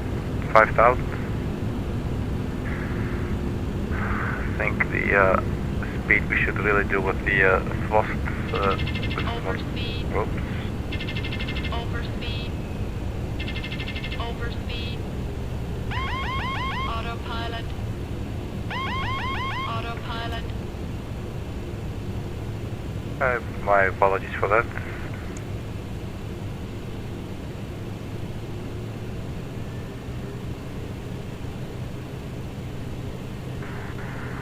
So autopilot has been re-engaged. Let's try and manage the thrust manually.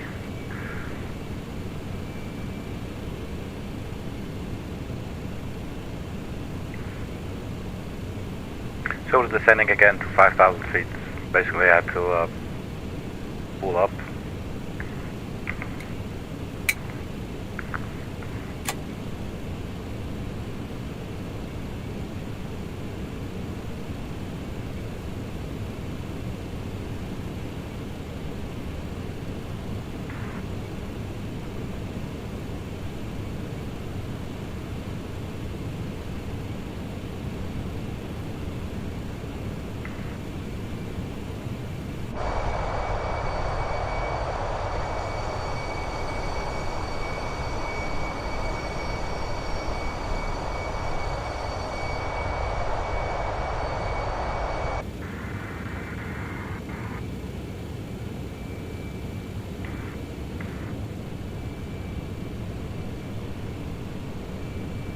Do not really appear to be slowing down. CDO message. Insufficient fuel, that's okay.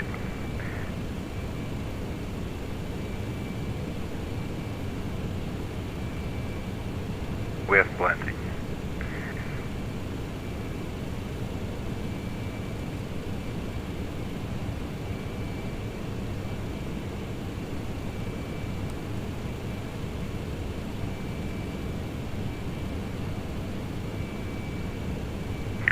So we do need to lose some speed. We're not too fast at this stage, but it looks like descending or decelerating goes very slowly. Maybe use a little bit of a speed brake there. Oh, then maybe I should first unarm it.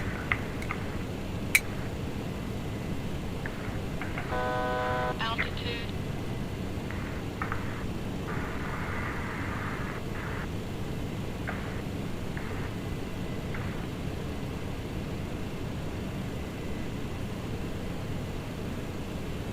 Remove drag, okay.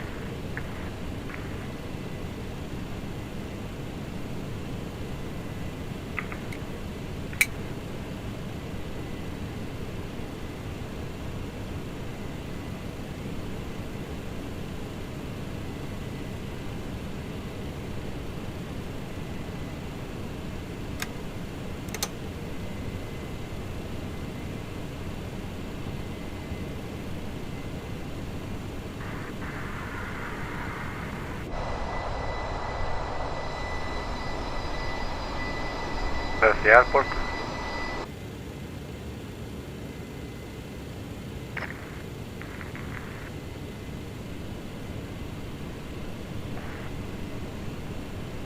We are below the glide slope.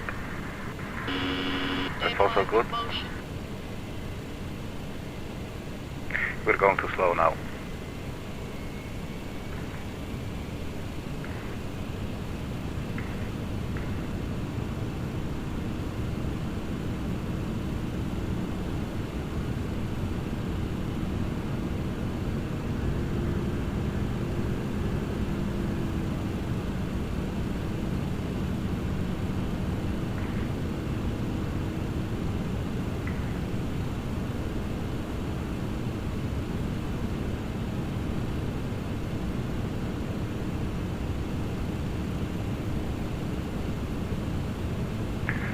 this is exciting. 240, it's a little bit too fast.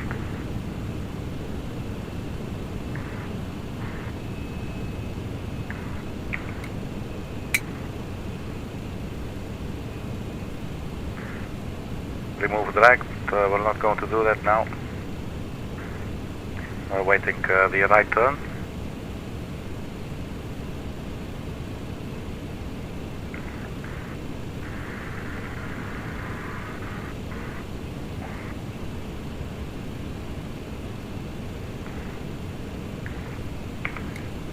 We remove the drag now. Speed 210. Arm the speed brake again. Set the auto brake to medium in this case.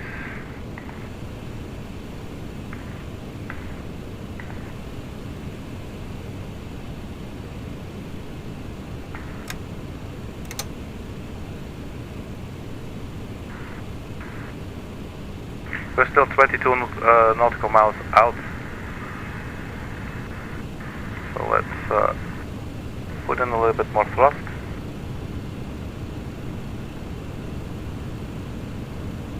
It's a challenge, definitely, to manage the speed from here. Or in this manner, but you know, we'll have to do. We have all the lights turned on. We have auto brake and speed brake armed.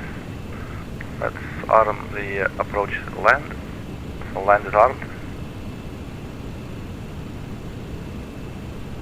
There's our runways. We have the one on well, can we quickly have a look? 26 right. That's the most right one. Yep. Runway is a side speed 207, that's alright. We're still a ways out. There comes the localizer. Looks like, yes, we are on the localizer. You could tell by the increase in the banking angle. The sudden increase.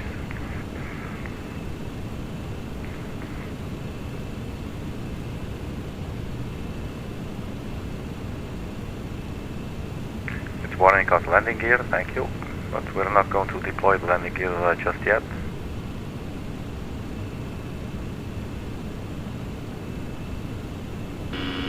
Stabilizer motion. So in terms of like vertically, I don't think we really have to worry too much. It looks like this will work out horizontally as well. But the speed management, that is definitely a little bit of a challenge now.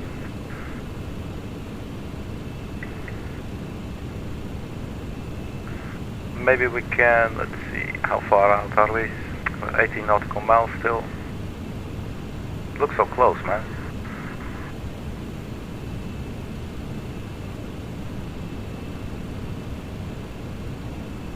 Let's go the next stage of flaps there. So flaps 28.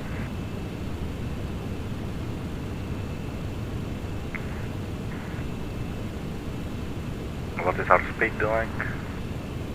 Add drag. Let's drop the gear then at 60 nautical miles. It's a little far. I don't know, what shall I do?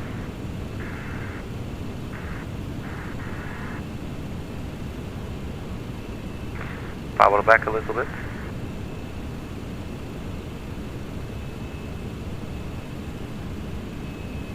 It looks like power is now dropping, or the speed is dropping a little bit.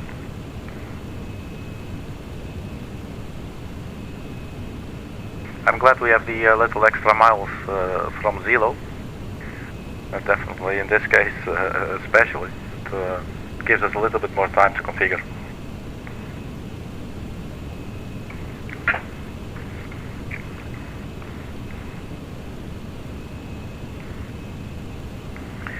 On our way to Bamboo.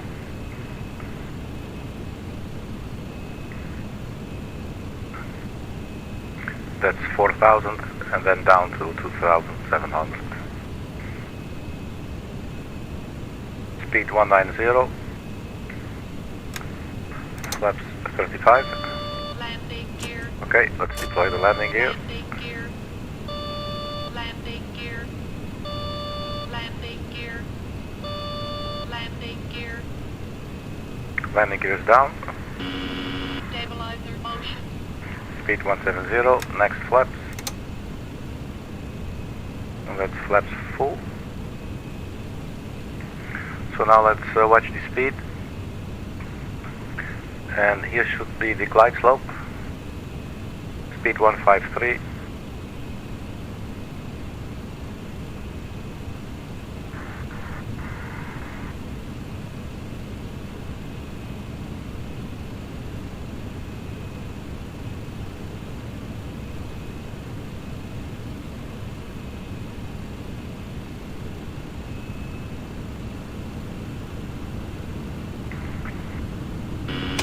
Stabilizer motion.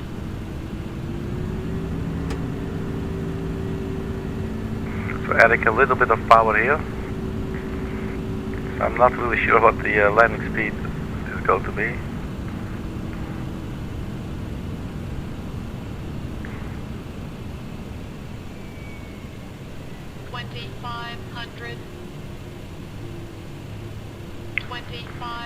Okay, we are on the glide slope. 2500.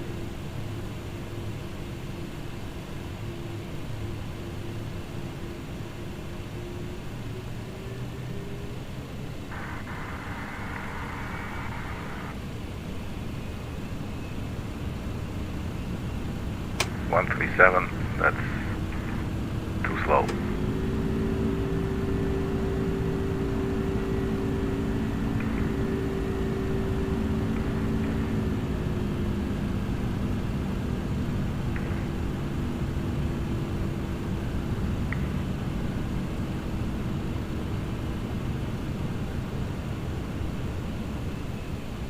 Seven nautical miles.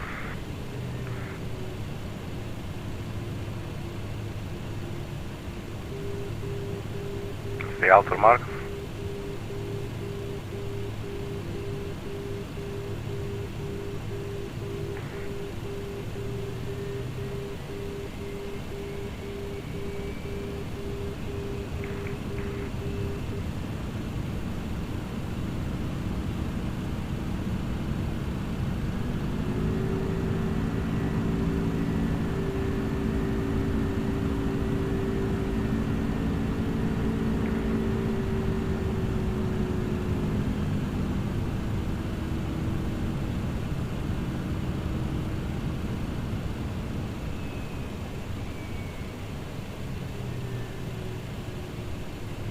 Speed's a little bit high, 174, 171.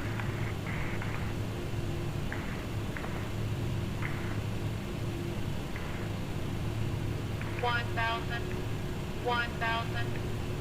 Glide slope. Glide slope. Glide slope.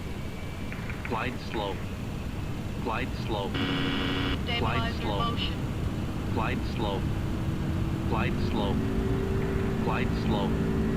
Glide slope. Glide slope. Glide slope.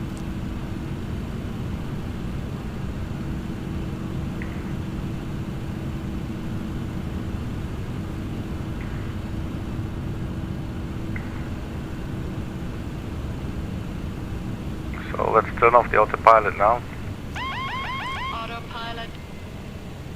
and hope for the best. 400. 400.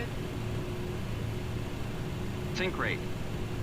Sink Okay, rate. okay, okay. 300. Sink rate. Sink rate. Approaching minimum. Minimum. Sink rate. 100.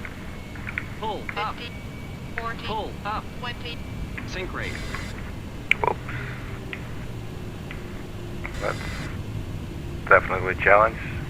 I think we're down. The nose wheel down as well.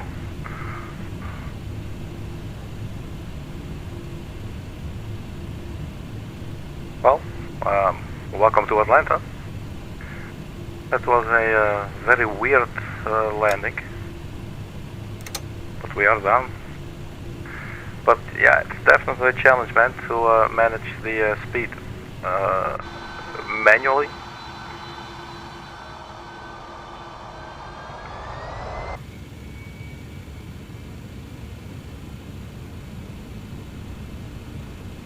That was no fun.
So we're just going to claim that the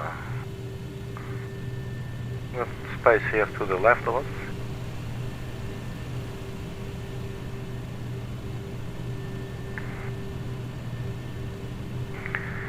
Well, we did manage to get it down.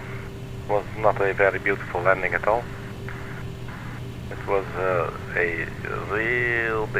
really big challenge to manage the speed manually with the thrust quadrant. So set the parking brake.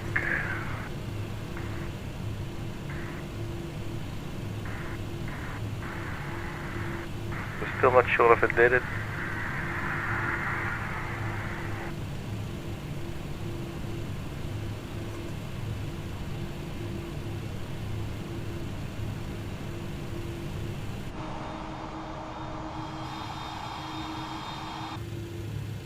Let's turn off the engines.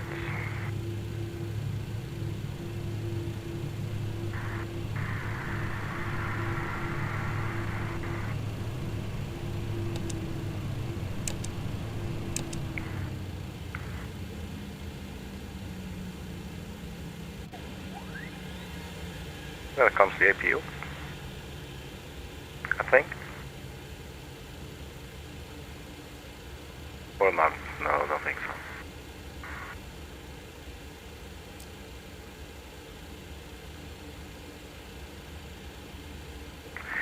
Anyway, we're down.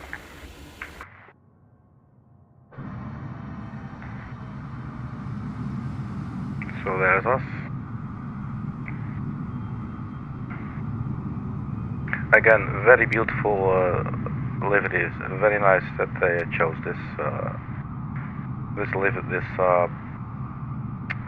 vintage livery or retro. It looks really cool.